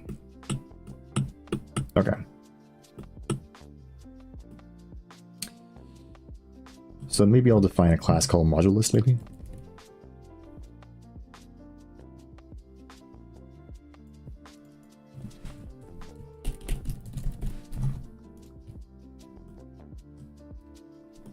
Might rename it. We'll see.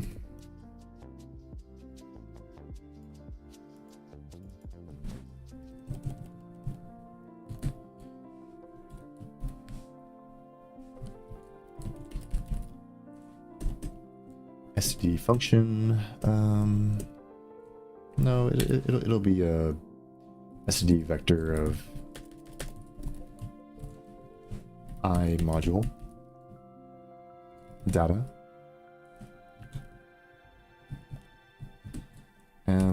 all module data.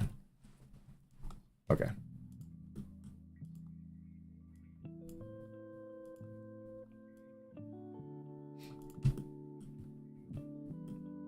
So that is what would exist inside of here. Okay, so we have the systems, right? So we can kind of build systems how we want, and we can use multiple systems inside of one module, so that's good. You know what, let me tackle the idea of like different types of events, right? So one of the most common use cases for events, right, is sending like an input event, right, from the lower level windowing API or whatever, like GLW, SDL, whatever, right? So that'll submit an event, and then we'll go ahead and deal with the event by polling it when we get to that point in our like main threads execution, right? And that'll generate the event in my engine system, which will go ahead and move things along, right? So I would imagine if we had like an input module,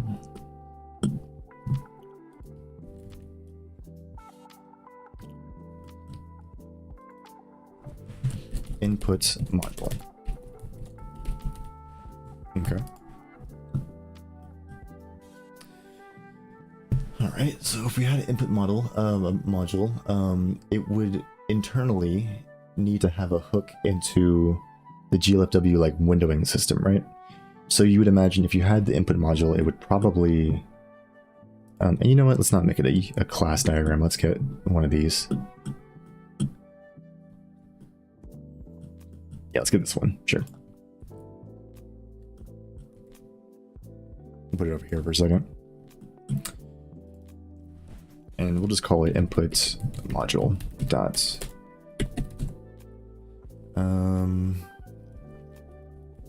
We'll put DLL, but I probably load it in as like a static library, actually, because I think you would generally need that, but we'll say DLL just to be consistent. Okay, so dependent, I'll say here, and then I'll put a little text, and I'll say depends on, and make that a bit bigger. Okay, not on the animation system. And then we'll get rid of this. Or actually, we'll leave it, but just move it over here for a second. I mean, for now, I guess it's engine core, but maybe like the windowing dot lib. Window.lib, I don't know. It's likely just going to be inside of the core engine where like the actual like GLFW implementation is, but just for argument's sake, we'll put it here. And then we'll put the shared data as like a chunk of it.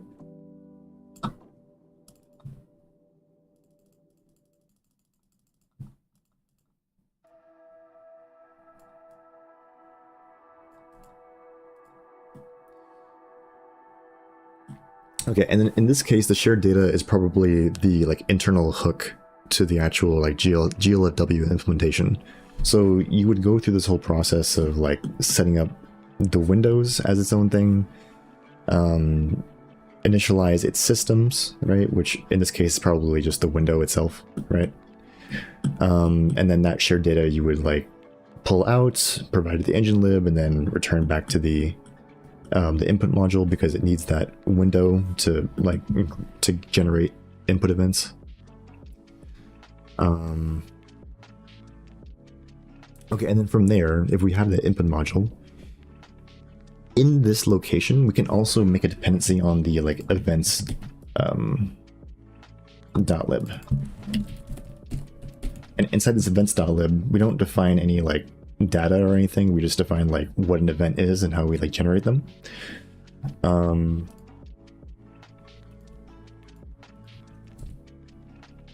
We'll put this like right here. No.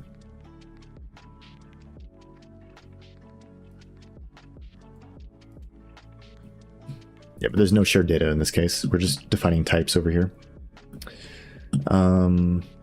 Yeah, so we have the input module, and then we'll define like input events, like key pressed events, mouse pressed events, like all those things, like controller events, whatever, right?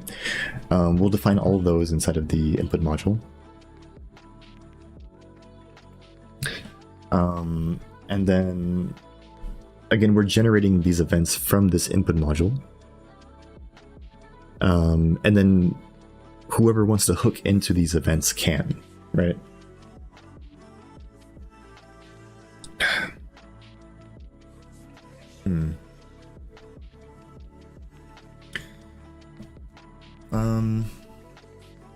And then I guess I would imagine that the input module might have like a system, right? For like, so that it can register in as like with on update events, so that like the main engine can, you know, spin on the on updates, and then in the on update for the input module, they can like pull the GLFW context or whatever, and grab the events and generate them. But from there, we have this whole situation where we got to figure out, okay, who wants the input event, right? And there's like two ways you could do that. You can either have this input module directly submit events to the requesters, right? So it would have to be like aware of who wants those input events, right? The current situation that I have is I have sort of a like global input handler, right? Or no, I was saying we have like a global event system, and then what we do is we define the input type events in the global event system. So we like make that type, and then everyone's aware of what it is, right? And then we just submit the input event to the global event system, and then that global event system just propagates to wherever it needs to propagate to. So I would just, like if I had like the editor exe, that editor exe would have like an on event, or like on event, and then that on event would propagate to, or would like call like an on key pressed event for that particular like use case. And then that would like propagate to like wherever it needs to be. Like I would handle it directly in that order, right? But yeah, that leads to like a lot of coupling. I mean, everything is super coupled already, right? Like, how do I say?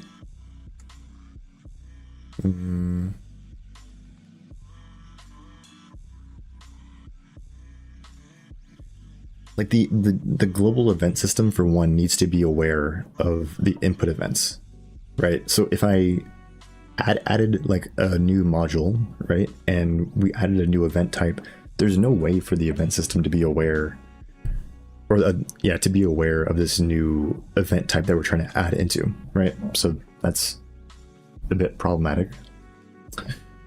Yeah, and then the other thing is that when we push these events down to like wherever they're handled, those like receivers need to be aware of all of the event types as well. And if they're not aware of the event types, then that's an issue too, because then you have to kind of like display them in sort of like an opaque fashion, and that can lead to like storing the events in like a weird way, right? Where they're being cached like in like buffers that are not all the same size. And that's a lot of like weird memory fragmentation issues, which I've been noticing recently. So there's a few ways I have been thinking about solving that. One of them is to do sort of like an observer situation, right? Like I've been doing with my new observer class in the networking, where basically instead of like the input module sending the input event over to like the global handler that has to be aware of everything, instead we just register with the input module's like event generator, and then from there, from the event generator, it just sends it off to whoever cares, right? So it's more specific, right?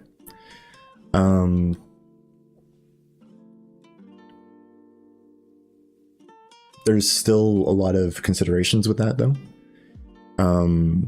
One of the big things, or one of the really good things about event systems, is that it has an event queue. And that event queue, you can sort of do logic on the event queue based on like which ones are currently present in the queue, like which types of events, and like if they're common or whatever, you can kind of play out some logic with that. It provides like a time buffer, which you may or may not want, right? The observer typically is called from the thread that generates the event, which could cause the sending thread to kind of like get stuck, depending on like how intense the call is, right? Like if you submit a call to like an audio system and the audio has to load in a file and play some sound or something, if you have to do that all in line, that can be kind of expensive. And especially if you have it on a thread that's running UI, then everything's going to hang for a little bit while you're playing that audio. So Yeah, and especially also if it's like a different threading system and you have to like coordinate the threads, that can get kind of weird. So there's a lot to consider with that.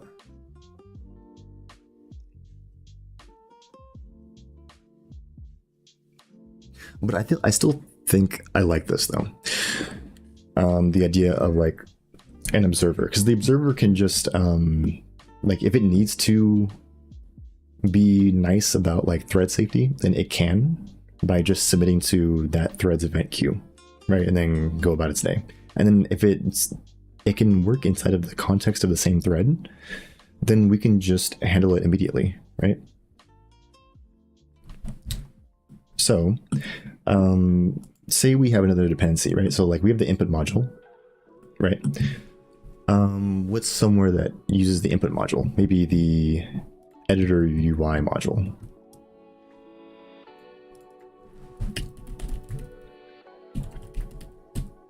Maybe that's not an example. Let's do a runtime UI module. That one is more specific. And this one definitely uses input events. So this is a good example. I suppose the idea would be, right, like the input module would define all of the like input events. So you could have like, and maybe I'll put this right here. We can have like a key pressed event.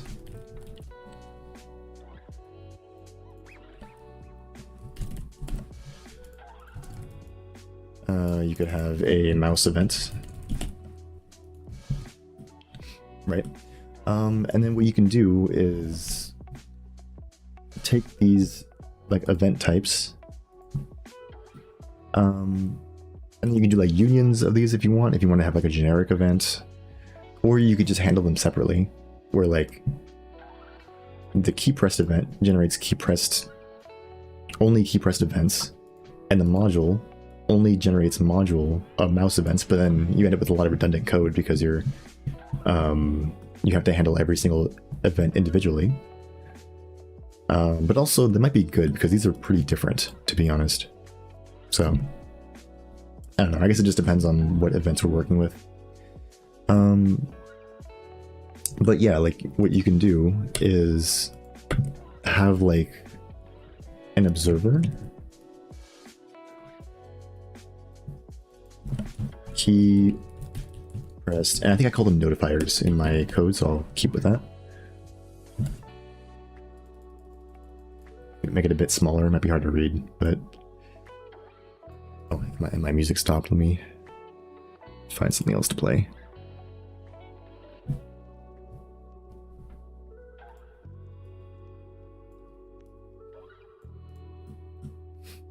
This thing starts here.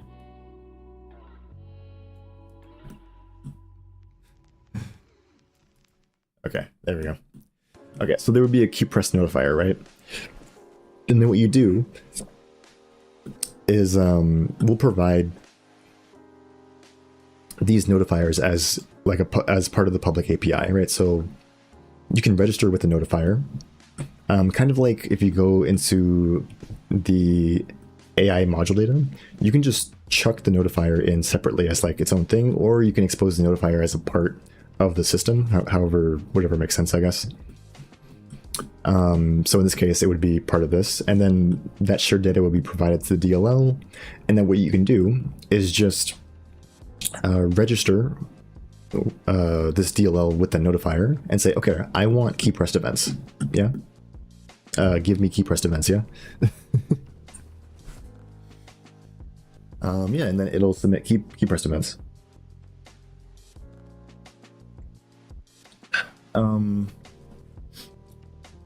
One issue I could think for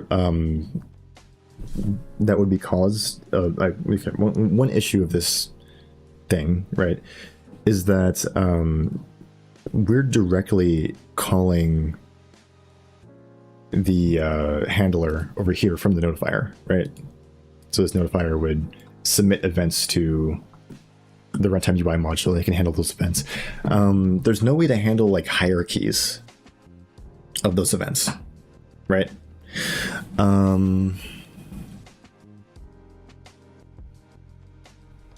Yeah, so that can be kind of weird, especially if you want to have, say, a situation where you only want to call like a key pressed event if like some other situation is present, right? Or like only in a certain scenario, which happens a lot inside of my code. So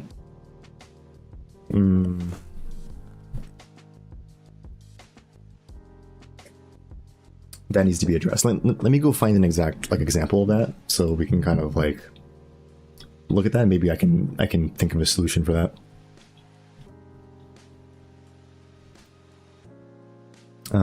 I think in the main window I have this problem. So step, I think it's in the on event, on input event, I think. Okay, yeah, here. So we do a lot of like different handling of input events depending on the state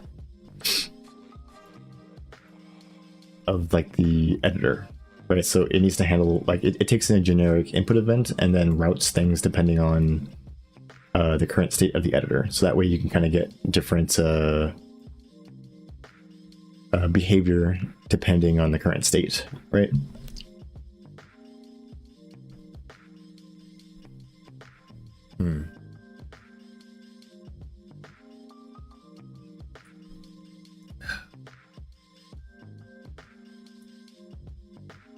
So yeah, that's kind of a problem.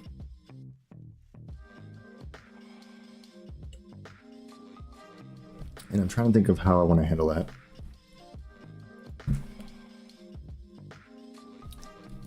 Because yeah, it makes sense for this to handle this, right?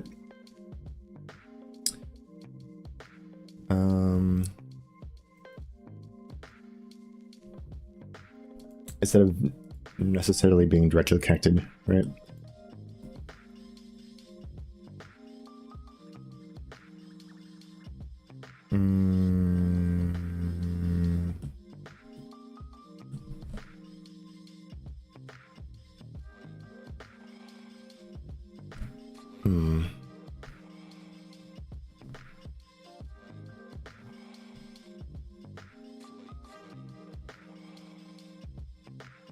Okay. Yeah, I think I gotta think about this for a second. Just give me like a few minutes.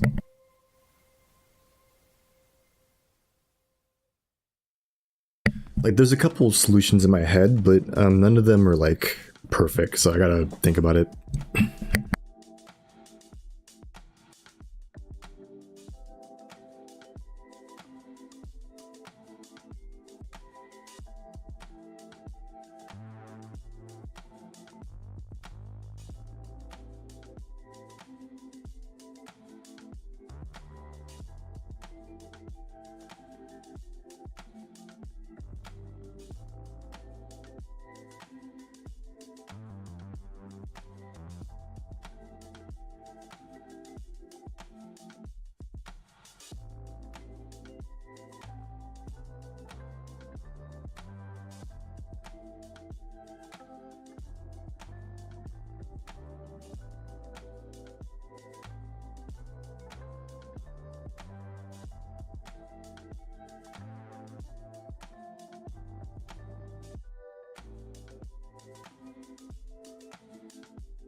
Yeah, I was thinking about events a lot. I don't know. There's a lot of considerations for that. A lot of considerations. And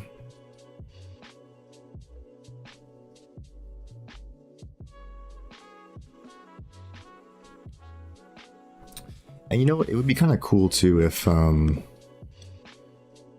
you could hook up for like certain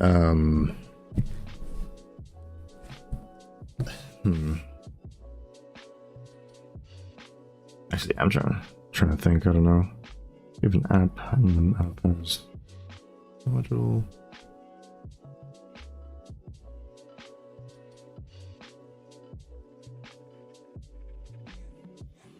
I don't know.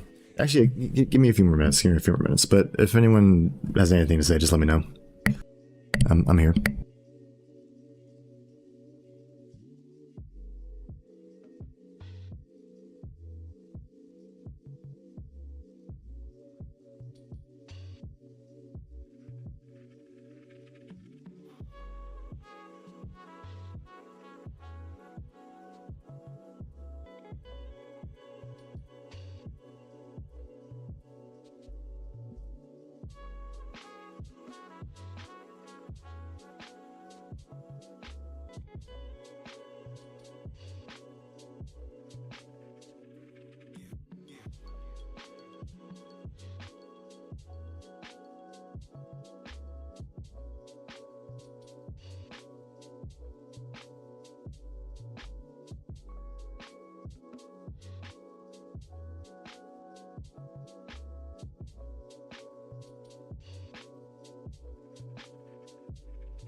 Yeah, sorry I got quiet for a bit. I don't know.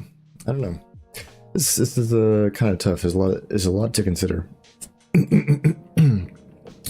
Like if you register a new asset type inside of the plugin, then the first thing is you need to register that particular plugin in. You need to register that asset into the asset system if you want it to be like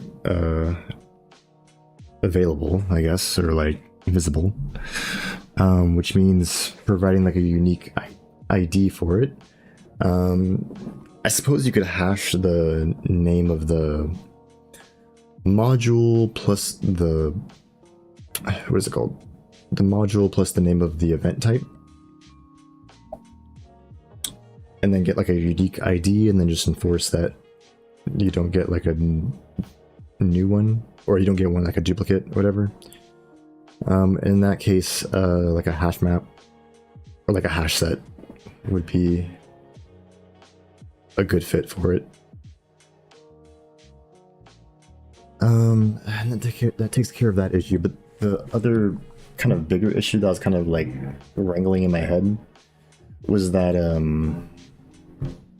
like this architecture is cool for like if you're just working on the game, right? Like this would work.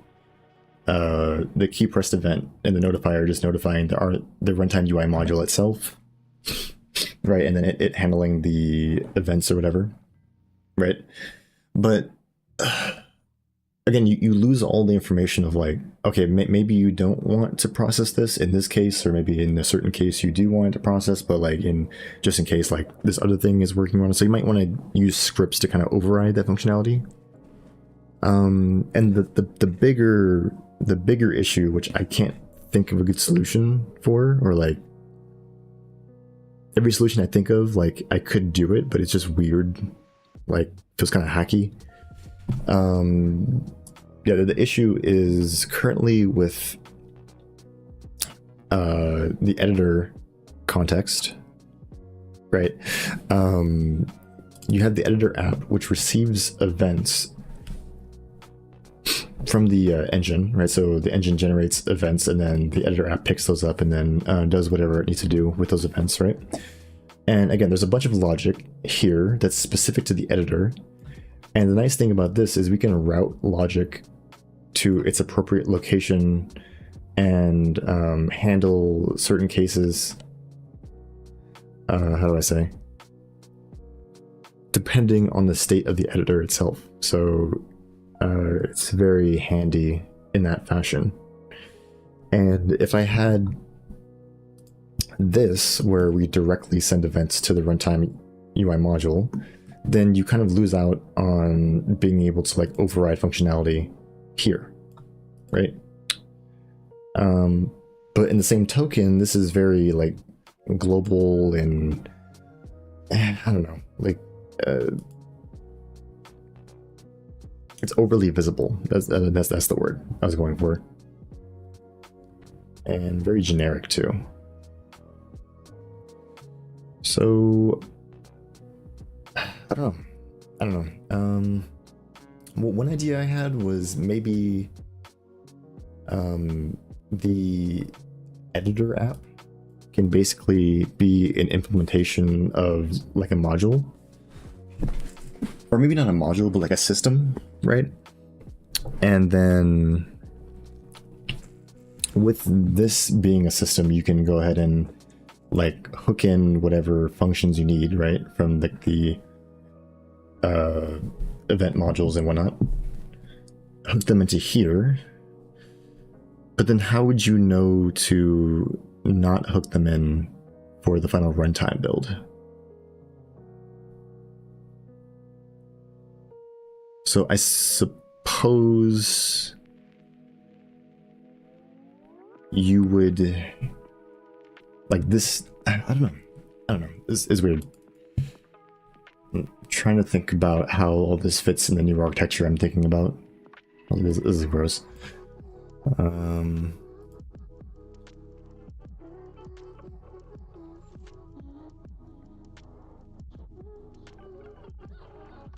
mean, I'm thinking I'll keep this whole EXE thing the way it is.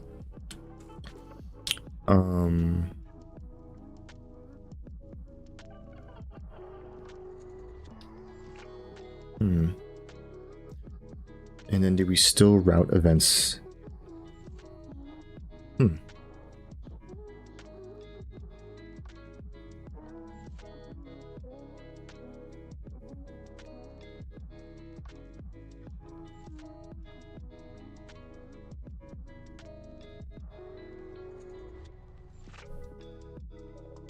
We set up the plugins.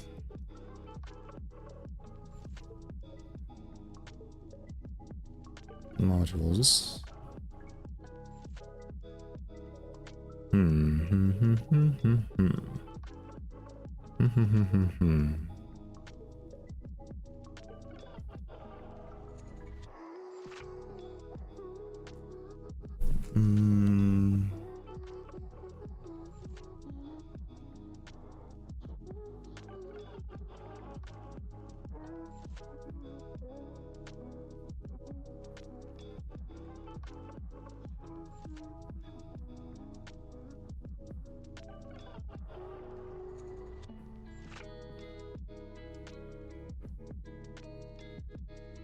Okay, one solution I have for this is we can still set up the modules where they are, and then we can make the application not do so much, right? So this application, right, takes in events and whatnot and is registered with the engine, and then internally the application does a lot of like heavy lifting for you. I mean, or not the application itself, but the engine does a lot of heavy lifting. Let me see if I can find that type. I don't think it's in modules. I think it's in source, Cardano, core, engine. Yeah. So if we go to the creation of the engine or engine service, which don't love that. You create a new engine, and then I guess that one's default. Specification, current app, create window. This one creates the desktop window. Register window callbacks for the so this registers the on event callbacks. We got app tick of on events, and then m event queue init, and then init's current app and whatnot, right? So all this stuff is kind of encapsulated right here, right? And I'm thinking maybe instead we could expose this to the final like executable. So like push this down to like either the editor or the runtime, and then you can kind of put it together however you want, right? So then that way in the editor you can yourself link in like the input events to wherever makes sense, right? Like you have to register that.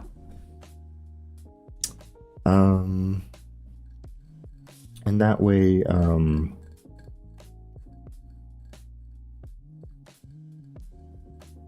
yeah, you can just put it together however it makes sense, and then everything can still work the way it is currently.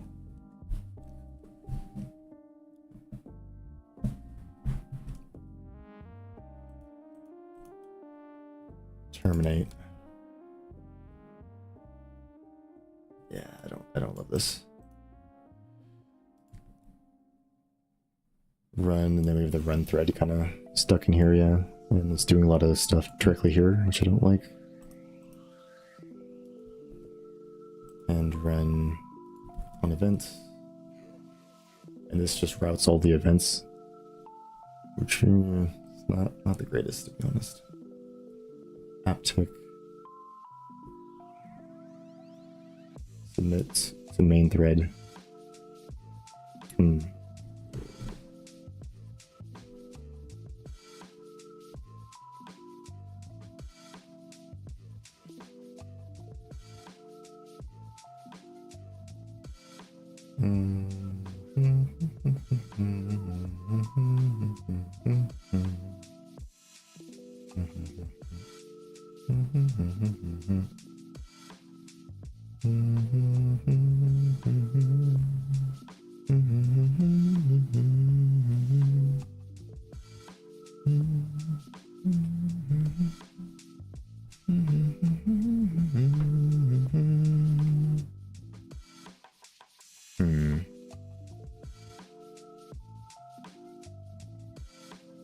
Okay, wait. I kind of had an idea.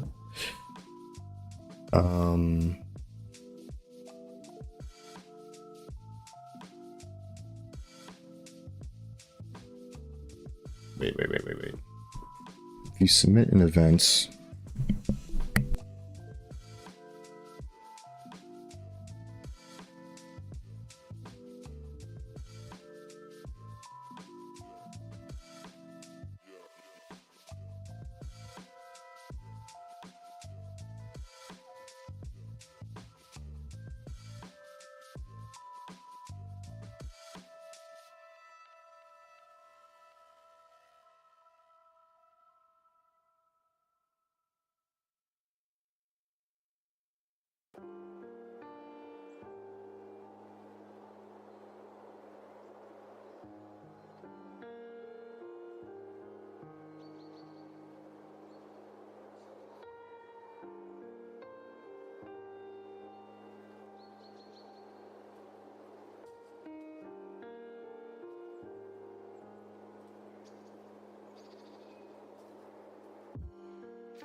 okay.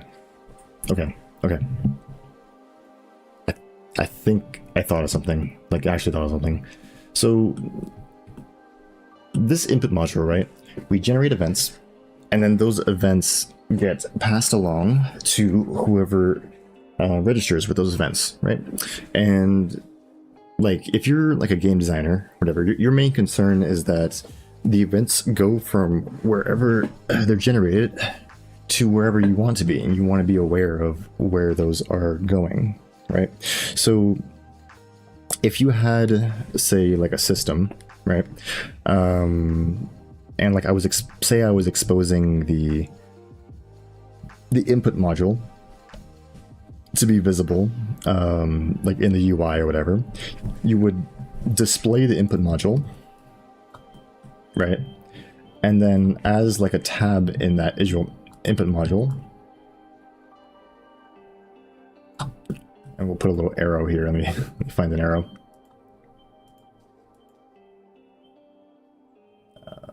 Shapes, yeah. Okay. Nope. Okay, nope. Stop. There we go. All right, and then just make this straight.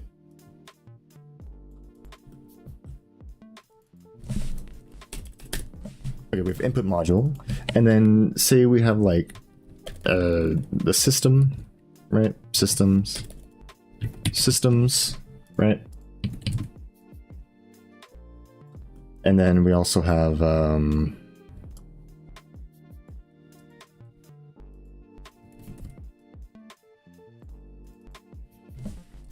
like event generator. Okay. And then in the event generators,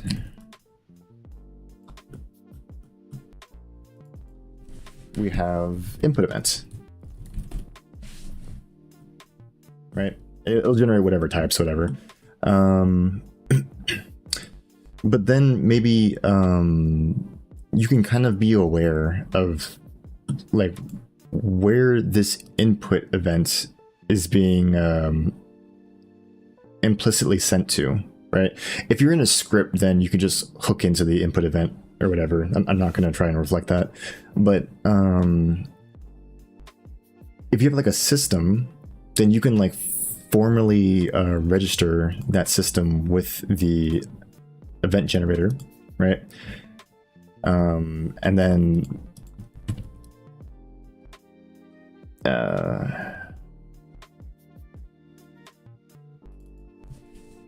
you can register with that event generator. So then if you have that other module, whatever, that depends on this event, right? Again, it can register with the input mode, with like the input events, and then it'll start sending events over to that other module, right? And that's relevant in the runtime, right? Right, like those ones that want the events can get the events. That makes sense. So that all matches the observer pattern, notifier pattern, whatever.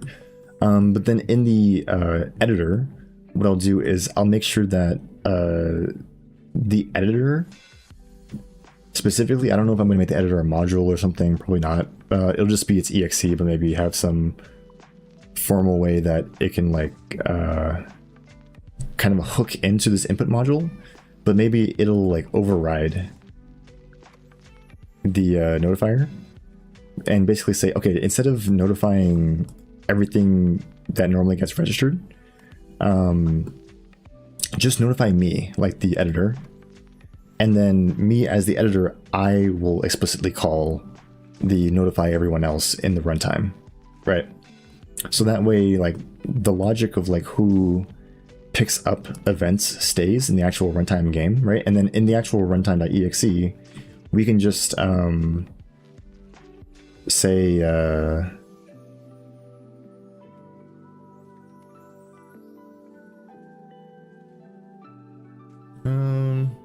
let me see.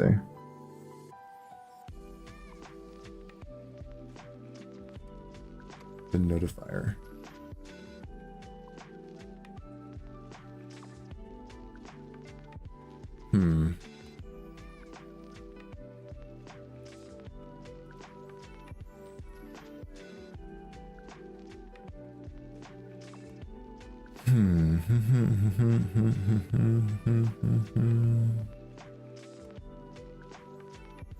Or maybe we expose an API on the actual runtime module where you can connect the event, maybe. I don't know.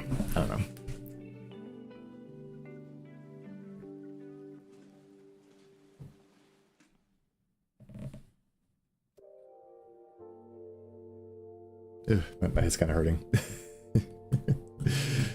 from all this thinking. Let's see. Data, iModule data.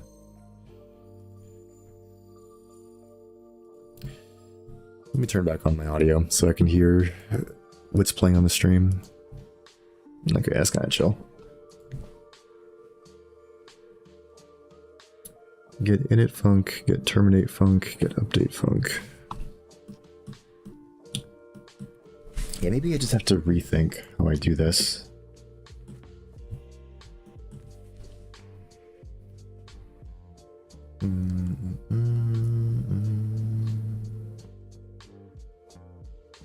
Yeah, like we register with that. I mean, it's basically what we do anyways. And the input module shouldn't really care about who it's sending to. It should just have the notifier.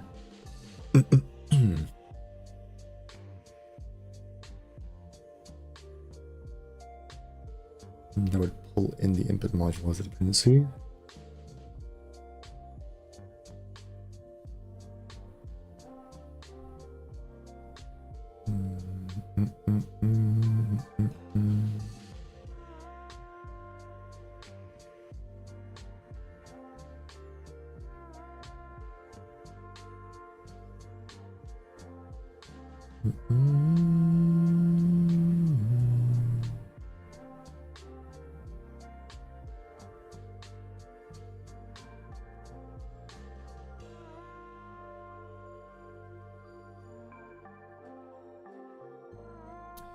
Yeah, and these are also very static, aren't they?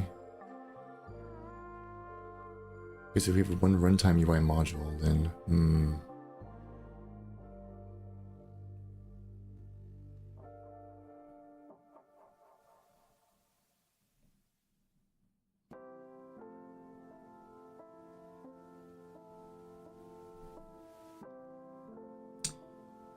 basically the same as the static data.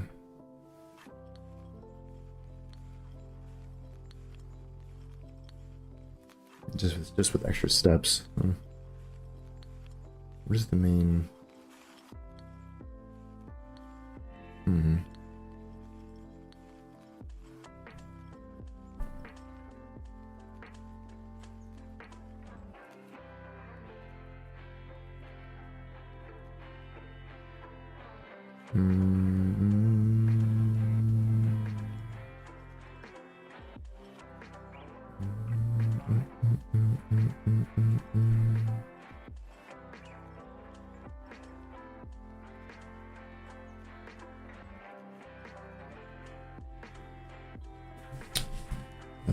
Let's see. Window.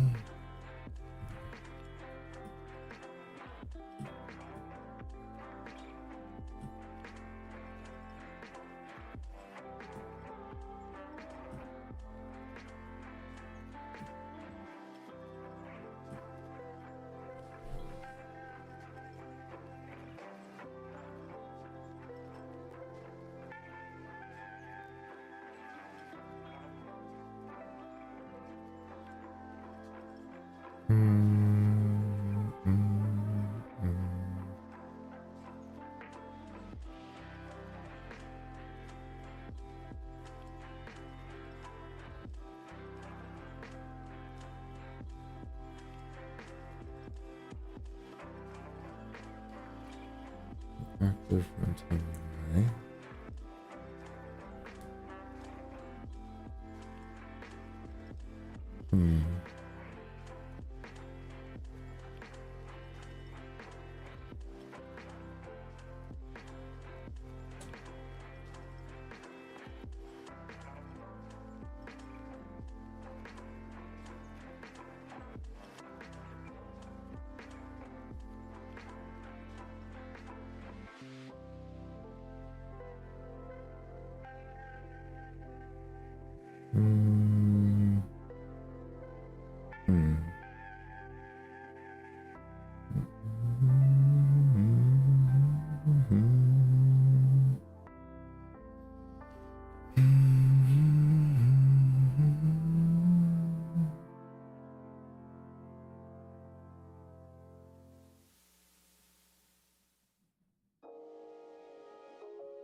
Hmm.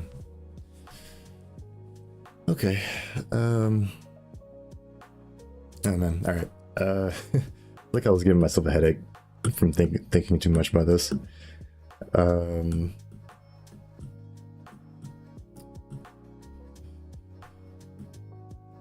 Yeah, I don't know. There's so many things to consider.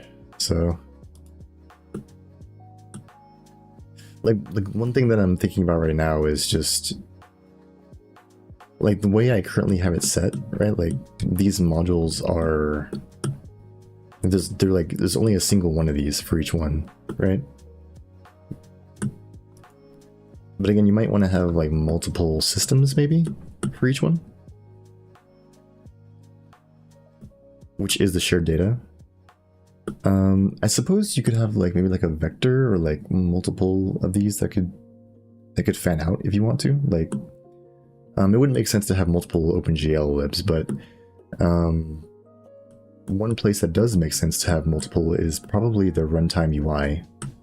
So that's why I was kind of looking at this one weird. I'm like, you might actually want multiple runtime UI contexts, right?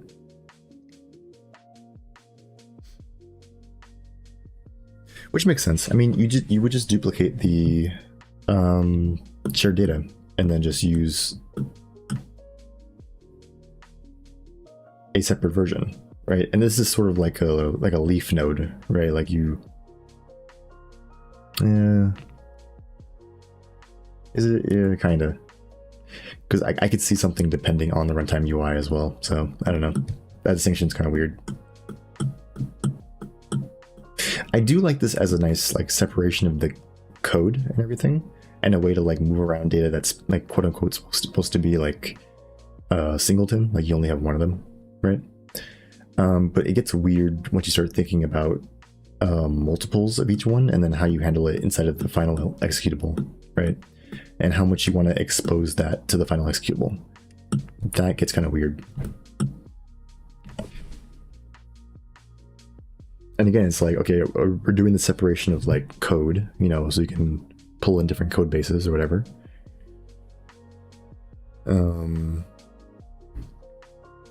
But what does it have to do with the systems? What does it have to do with the event system? What does it have to do with the assets? And how do we specialize that for the editor versus the final runtime, right? Like, where do we want to make that specialization? Do you want it to be all handled inside of the plugin API, or do you want it to be more free where the editor UI and the runtime exe mostly define what happens? Which is kind of what it is right now. There's a lot of decisions. I don't know.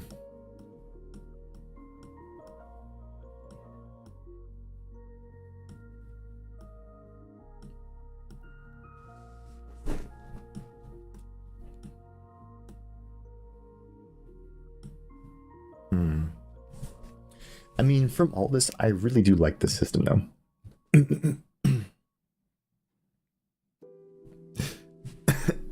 Crimson Foot. Wait. Give me a sec. I gotta get some water. Yeah, I'm trying to map out this like new module system that I'm trying to write, and I think I am mapping myself in circles. Yeah. You know what? I am gonna take that advice. I'm gonna get some water real quick. BRB.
I am back.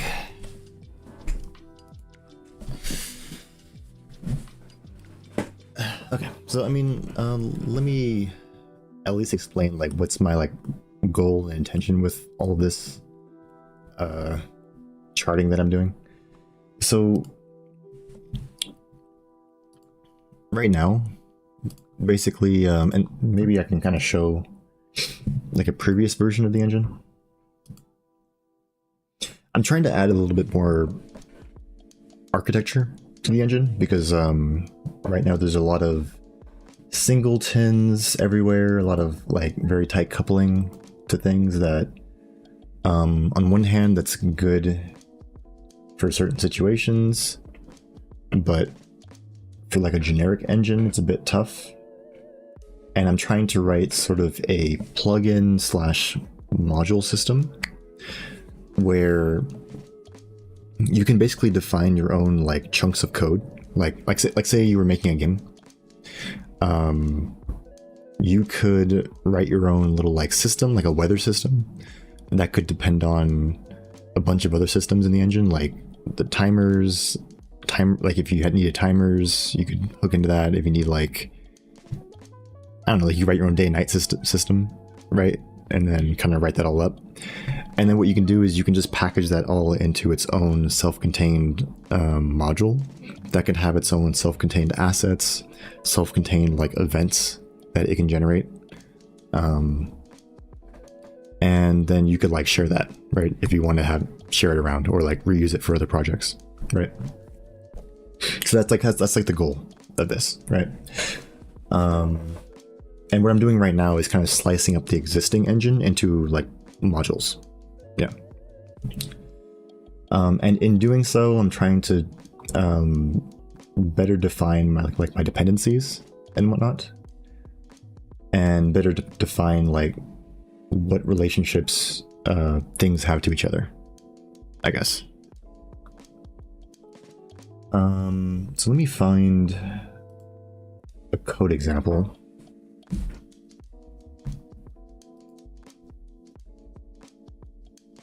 So I've kind of just been sitting here like quiet, just like staring at the charts and making charts and going back and forth in my head, which maybe doesn't make the most compelling stream content, but yeah, it's just where we're at right now. So this is the source for the actual engine before I started reorganizing the engine. And you can see I kind of have things sectioned into different categories, right? Like memory, particles, physics, whatever, right? And inside each one, I just have like flat list of files, right? No like structure to it, just a bunch of files, right? And this is fine. I mean, it's easy to like find things, I guess. Or I mean, it's easy to see everything like flat, right? If it's a lot of files, then of course it's going to get more complicated. But the issue is, right, like say if I add like a physics module, and say I wanted to add 3D physics, right? Because I only have 2D physics at the moment. With 2D physics, I have this code, right, that basically interfaces with Box2D and defines like some state of the current like physics system, right? And then if I want to have like assets for that like physics, I don't think I have any assets for physics. I think they're all in here, but maybe a better example is like the audio system.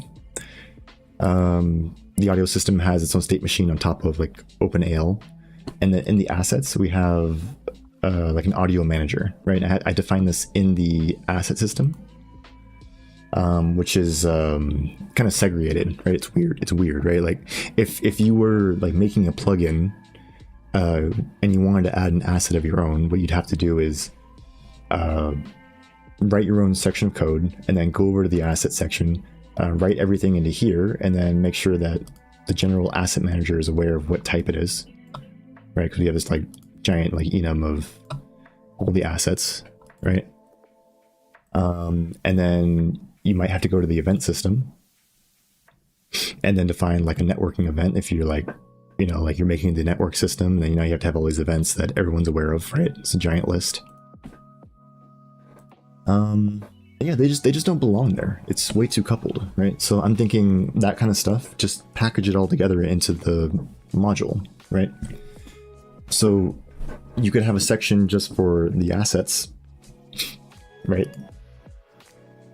In the network code, right? You could have like, or like you have like an event section. You can define your own like network events in here, and then just register it with the engine instead of having to have everything understood at compile time, right?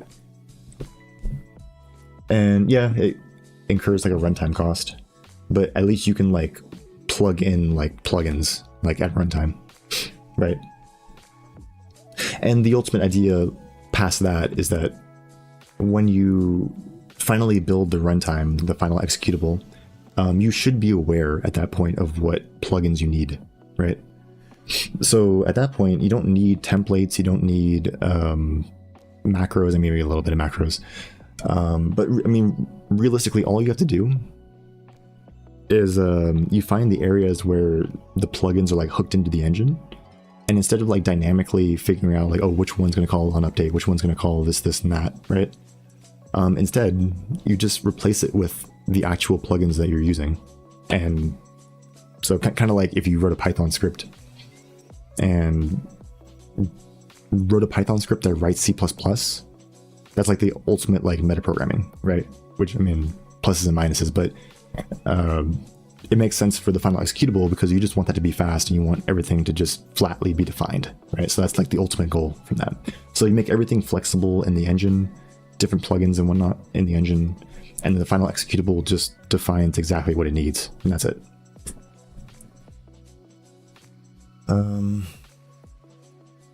Yeah, so this was the old code.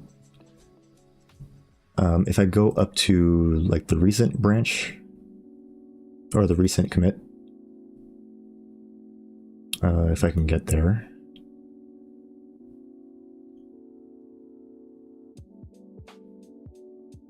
VPN takes a second.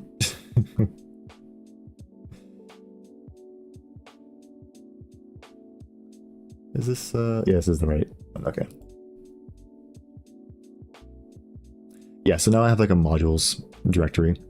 They all have like this source intermediate directory. I think I'm gonna get rid of those. I'll do that off stream. Let me find a good example. Like if we go to like the network module, right? It still has all its files and whatnot, but you're kind of encouraged more to like put more folders in here, provide like specific networking events, provide more like the assets can be defined directly in here, right? And then all you do is just register with the engine's internal like system of assets, right? Like you say, okay, we have this asset, register it in, and then display it in the editor or whatever.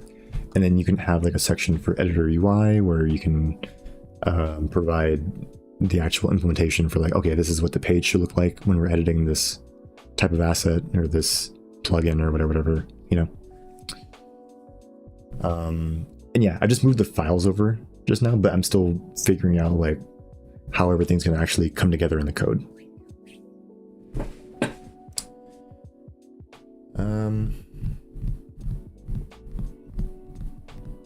So yeah, that's where I'm at. I guess I'm just rehashing all the stuff I was saying before about this. Yeah, I'm not sure. I'm thinking I might want to end this stream a bit early because I feel like there's not a lot for me to like code on stream. I'm really just writing up this little UML diagram, or I don't even know if you call it a UML.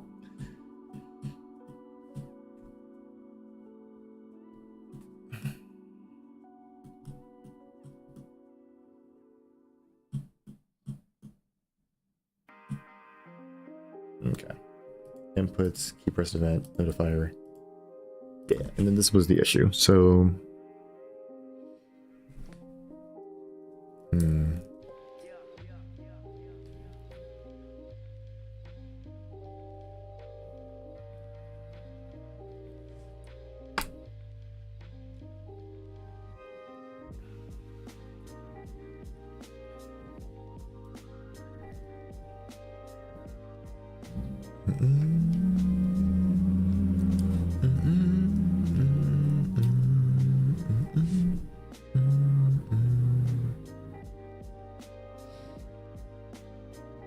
Let me see.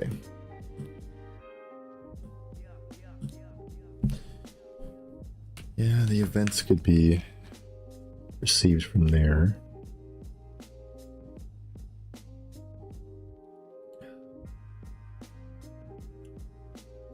We generate those events from the input module. But where are they sent to? That's the question.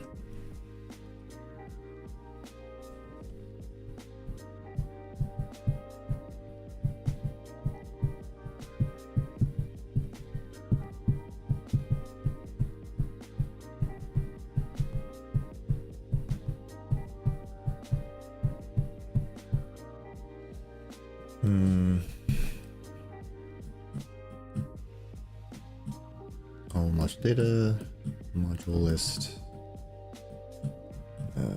plugin system. This is kind of garbage. Let's get rid of this. I don't know what I was doing with that.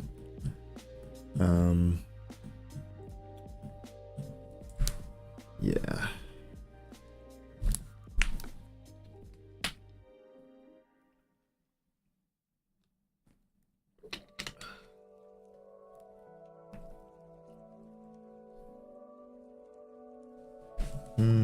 DLL, shared data, yeah. This is sort of globally. So if I had multiple of these, then that would be a different story, wouldn't it?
Okay.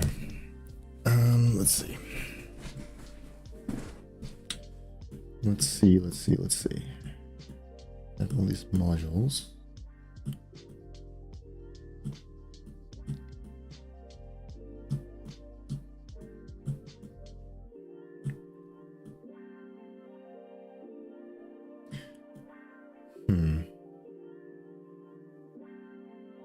Okay, let me do something. I think one thing I might need to separate in my mind is that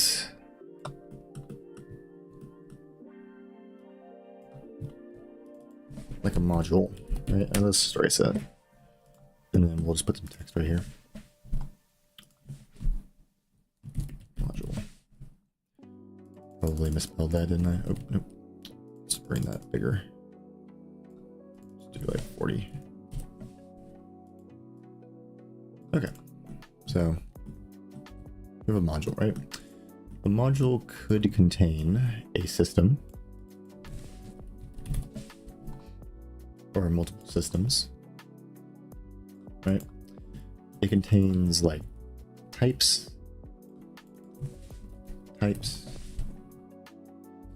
slash functions, right? But for the most part, it would just be functions in types. Like try to keep it encapsulated for the most part. Static functions, unless they're pure functions. I mean, okay, maybe like, okay, how about this? We'll do types.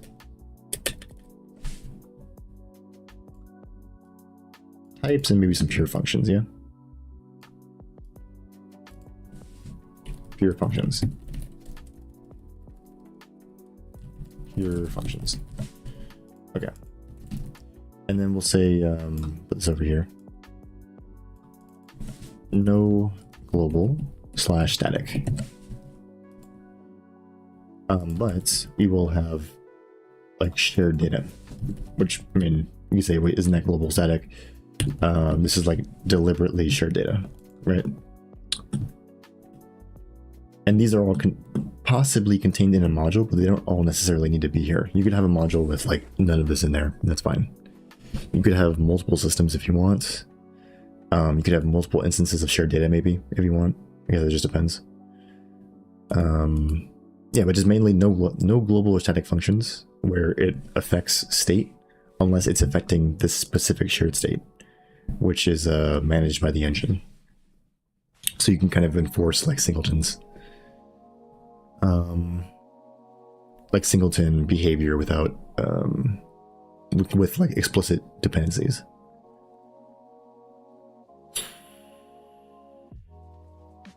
But I might be conflating like these components as being the module itself, and I think that's what's might be at the root of what's confusing me.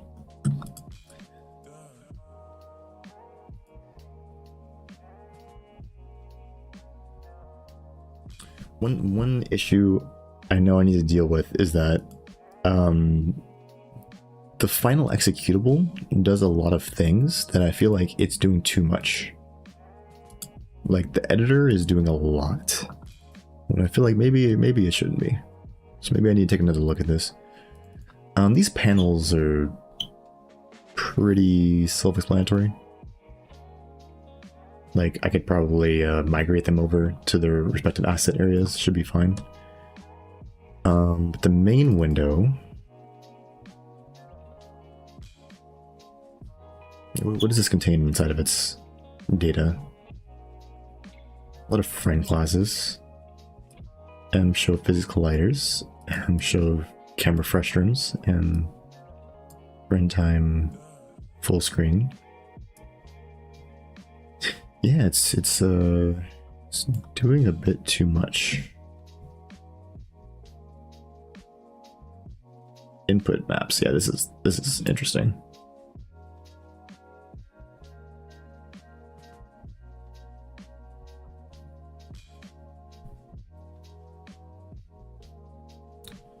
Yeah, I could probably resolve this to like an ID instead of a string, but whatever. Not caring about that right now.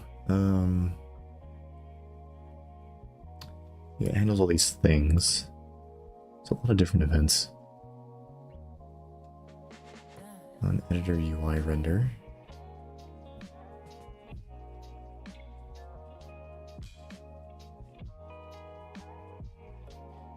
Yeah, and then there's like edit, play, simulate.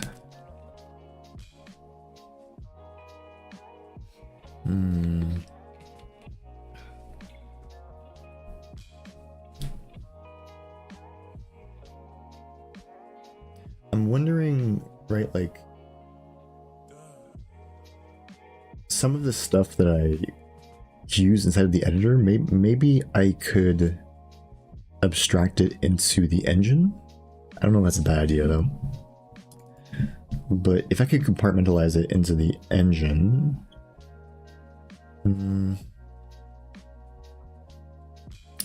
does that solve my problems though?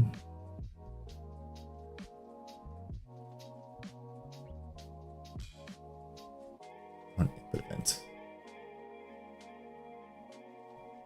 Yeah, because we have scene state.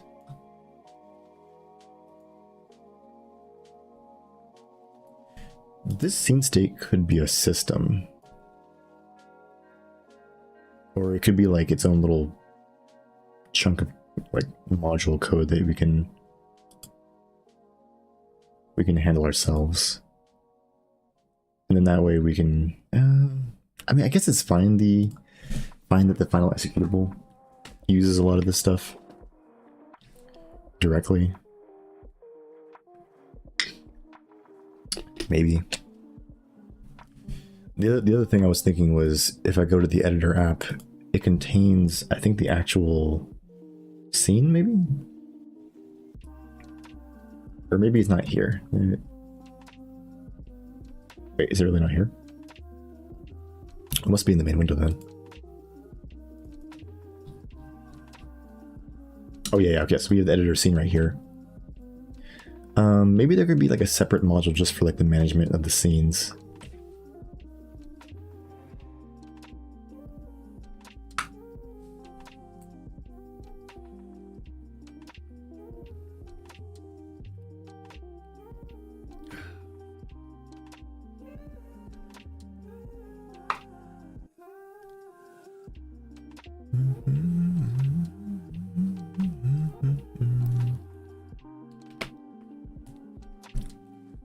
Ooh.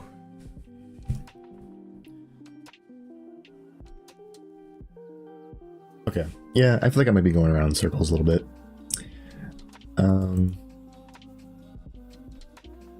Okay, I think I might end the stream soon. I might just call it a day, a little early today, because I'm not really making too much progress today. I feel like I'm not really focused in on like a particular thing at the moment. I'm just trying to like architect, I guess, and yeah, I feel like I'm just kind of all over the place.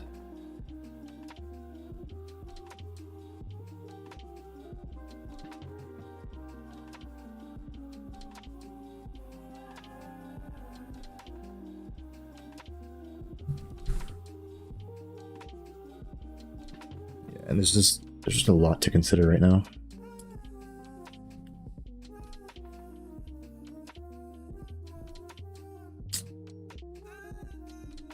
Okay. Let me do this. Let me do this. Instead of trying to figure everything out, let me just give myself like a little list of things to figure out. And not like the general list, like if I go to wherever I put my projects, I guess I close that or something.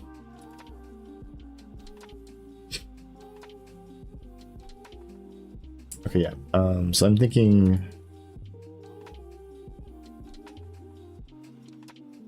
like this is pretty much done. Remove static variables. Let me add a little section here.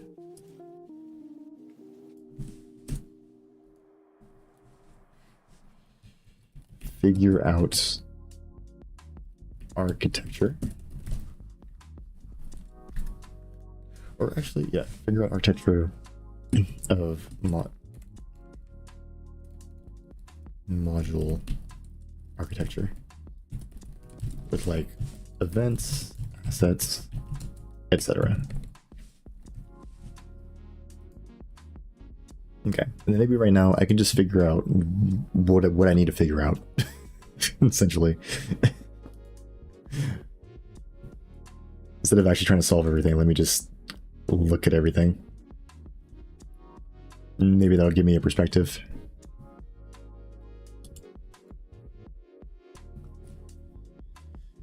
So take an eye break really quick too. Let's see.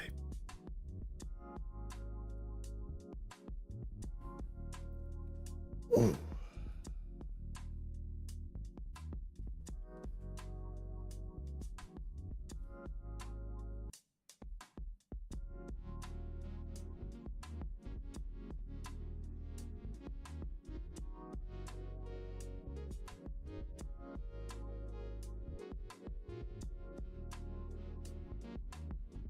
I think maybe one of the things I need to do, or like just in general, with this architecture, it's such a big thing. And I might be trying to fit too much into like a very specific like API, right? And trying to make it work. And I will use this module system, like I definitely will. But I'm thinking, instead of trying to fit the current system into the requirements of the engine, maybe go from the reverse and just look at what are, like, maybe list out all the current issues and then how the new implementation or some solutions might solve that issue, right? And then just go from there. Because I think the real thing that's stopping me is just the actual implementation of the code, right? Like what is actually happening, right? Not this like mental model that I'm kind of building up in my head.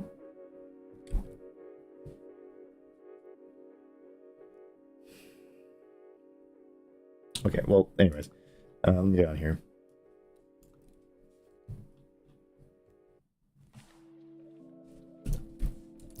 Events, right? I definitely want to deal with events. I guess some of the issues with events is who generates events, how are events received,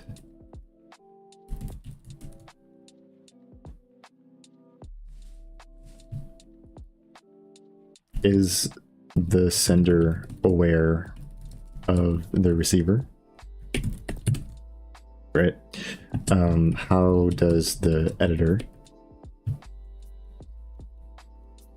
manage events? How are events / event types how are events / event types discriminated? Just like, how do you like figure out which one's which, or do I even need to do that, right? I guess it depends. I could go either way with that.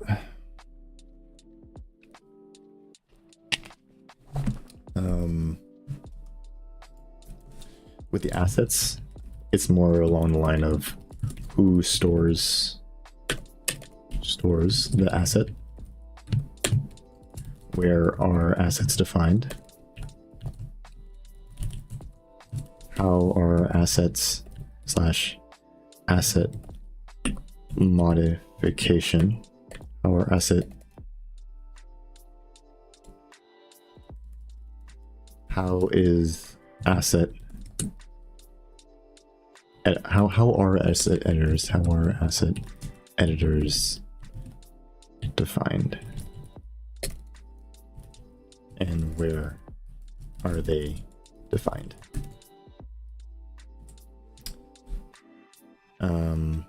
Also, how are assets discriminated? Yeah, because I was thinking like a sparse array, right? Like, oh, we can identify each asset by giving it an ID, but that makes no sense because how are you supposed to uniquely identify a particular asset, right? Outside of the context of the runtime, right? A sparse array, like the index system of sparse array, makes sense if the index that's created is the index that makes sense for like its lifetime, right? Like, and nothing outside of it, right? So like for the session system, if you generate a session and it's given like a session index, that index is the index for the session. Like there's no other question about it. You wouldn't reference the session outside of it, right? The session lives for its lifetime and it dies when it dies, right? There's no referencing it outside of that.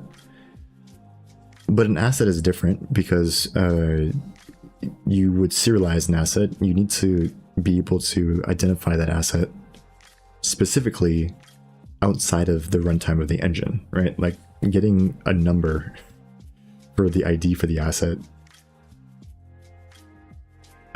is not going to, like if it's just generated at runtime,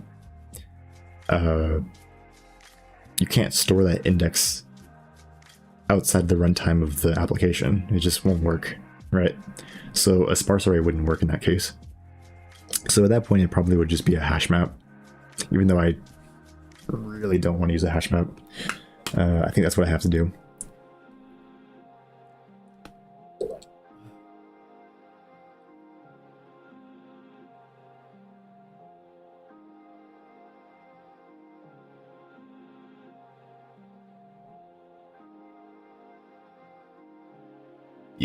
Yeah. I mean, maybe I can think about that. I might look into that.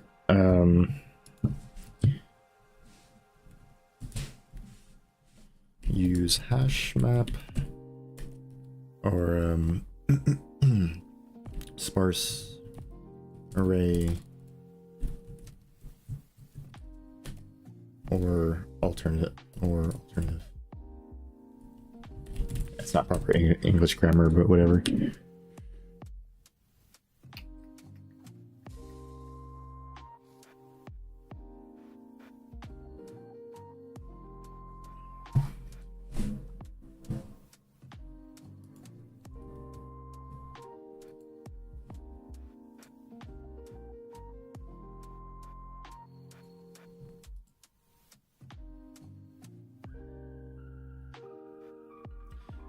But you know what? I'm actually pretty happy with this like I system thing. I think this is probably the best thing I wrote because it's very simple, but I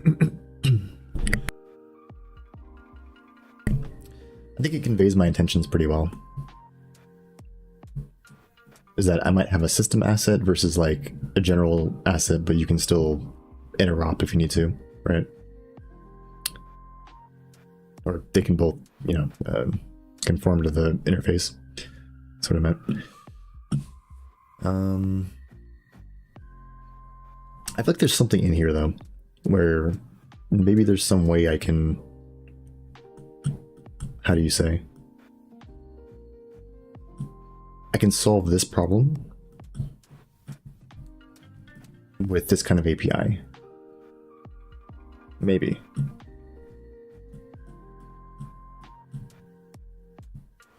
Again, this key pressed event, it generates events, and the notifier notifies the relevant sections, right? But this one is saying, okay, here are my handler functions. Handle them, yeah?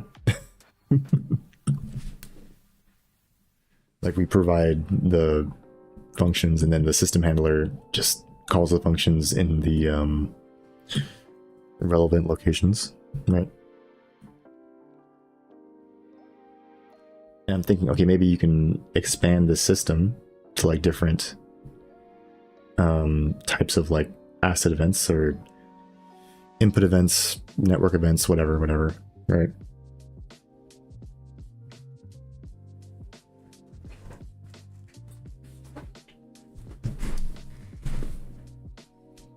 So with it being an asset, you would just define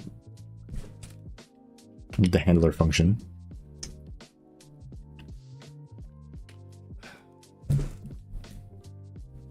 And then just provide it optionally if it's relevant. And the system handler will just call it, right? At the relevant time.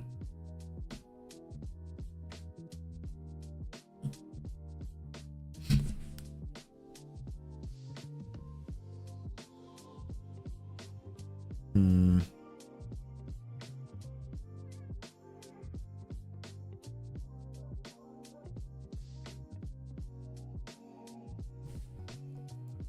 The only thing is everything's super coupled to this system handler though, and wherever it's defined inside of the engine.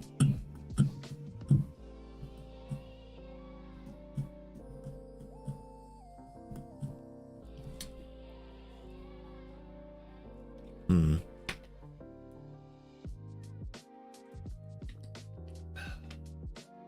Okay, yeah, I don't know. I'm still trying to find a solution. I don't think I can right now.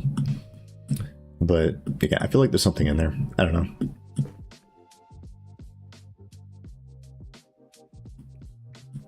Another goal of mine is just to be able to define these relationships in the editor. That would be really nice.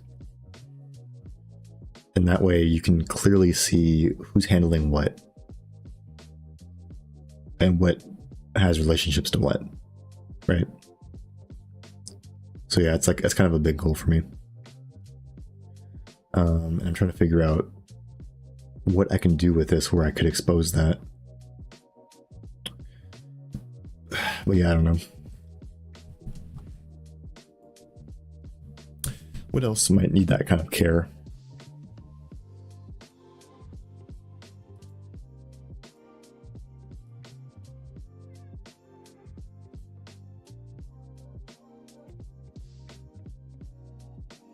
Oh yeah, you know what? Probably the network module as well. That needs a separate solution.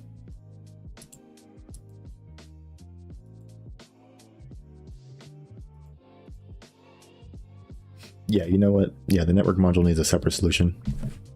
And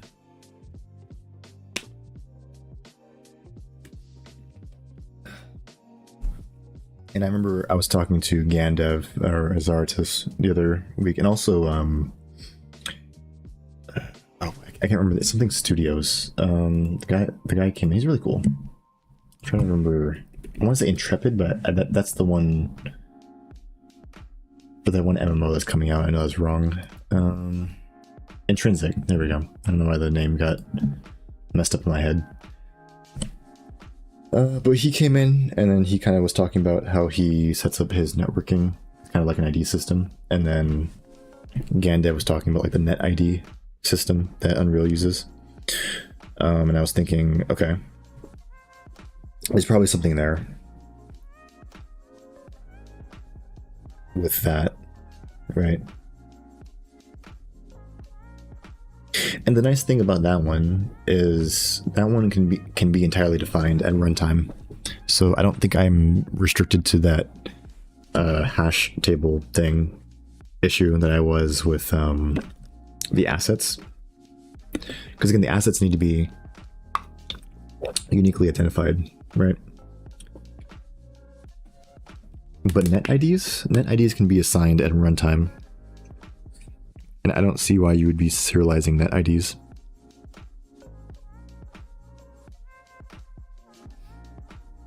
Yeah, once you reconnect to a client or like a server, you would regenerate your IDs, right? Or the server would provide you with its authoritative view of what is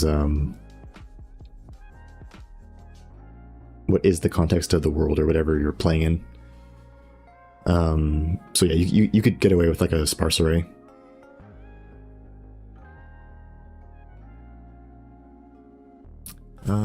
What other systems or issues? The file system is pretty easy. File system, you just define whatever platform you're working on at compile time, and then that's about it. Again, the events, something you define in the core, and then you would kind of create your own events and register it. And then that type of thing, you could probably get away with the sparse array, honestly, because everything would be relevant only at runtime, and we can kind of all be synced together with the IDs. So yeah, you could probably get away with that. The input, again, it's like a single system, so you would just define the module. No issue with that. Input map has a shared state, so same thing. And that one would have an asset. So that's the only difference. But that asset is just an asset section problem, not an input map issue. Network I just talked about. Particles has a shared state. Arguably you could do a few different things with particles. Like you could have multiple particle states, right? And handle those separately. So that could be its own issue. Because you could imagine, like, for a file system, you would only have one file system, right? You would never have more than one. But for like particles, you could imagine if you have like a buffer of particles that is relevant to a scene, you could have an internal state for the particles that manages, like, you know, all the particle state or whatever in that scene. Yeah, and then you could have multiple contexts. So you have multiple copies of the shared state, relevant for different scenes or whatever. Or you can nest the particle system in the scene, but I don't know how big of a fan I am of that.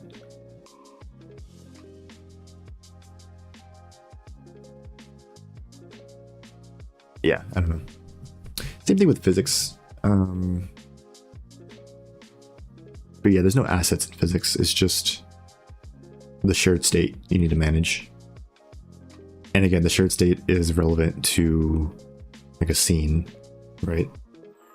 So you need to take in a scene as a dependency because it needs to be in context, right?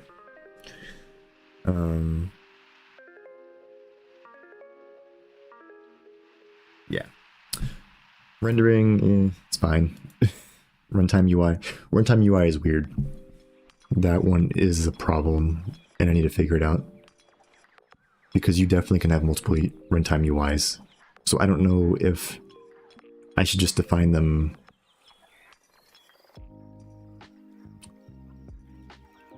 as like multiple copies of shared states, or just have individual runtime UI assets.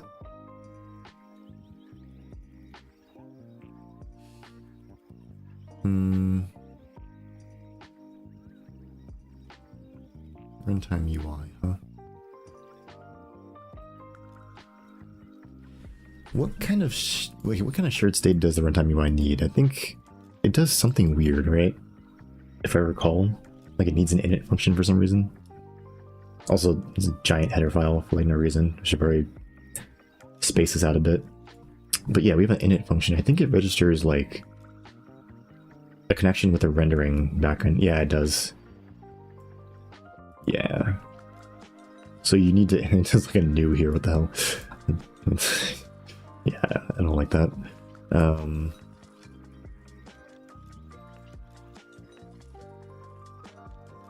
So yeah, that would be the shared state for this. But then the actual runtime UIs can be their own asset, I suppose.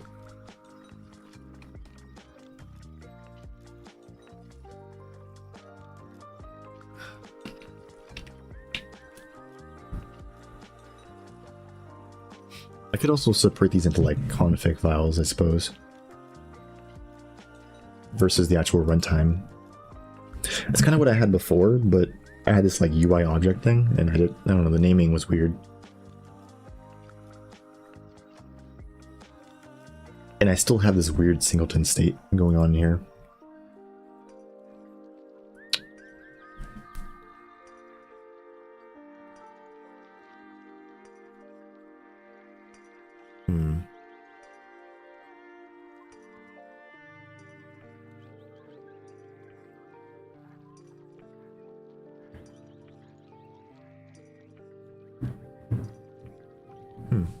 Yeah. And scripting is I don't even want to think about scripting. That's like a whole thing. I'm gonna think about that later.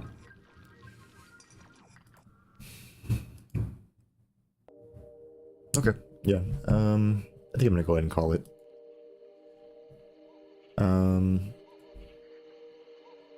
Again, I'm gonna continue this over the week. So probably a lot of me just sitting and thinking. Hopefully I reach some conclusions. I gotta be careful about this because these are large architectural changes. If I start doing the wrong thing, it's going to be annoying to reverse it. So I think I will take my time and figure out what I want from this. But hopefully I'll be at the point next week where I'm like really coding something and I have something, like at least an idea of what I'm trying to do. I'm just looking at my YouTube. So yeah, I think that's it for me today. Thanks for anybody like coming by and watching. I didn't really get any code done or really anything changed in the code, so yeah, there won't be any like this commit from this stream, but I will post like what I committed this week and whatnot in the description of the video once I get to that.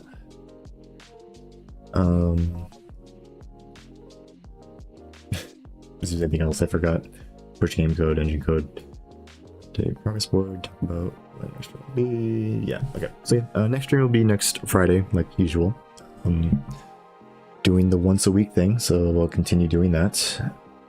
And yeah, that's it. So again, if anyone's watching on YouTube or on Twitch, thanks for coming by and chilling with me.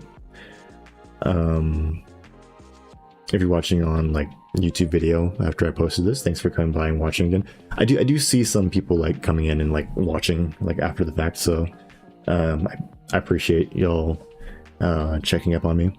I don't know if you guys are just checking like the progress per week. That is the purpose of the beginning of the videos, so yeah, if you're just coming in to like see where I'm at, like, yeah, thanks for coming by. If you watch the whole stream, like, I really appreciate it. Yeah, and I guess I'm just rambling at this point, so I'll go ahead and head out. So yeah, all right, later.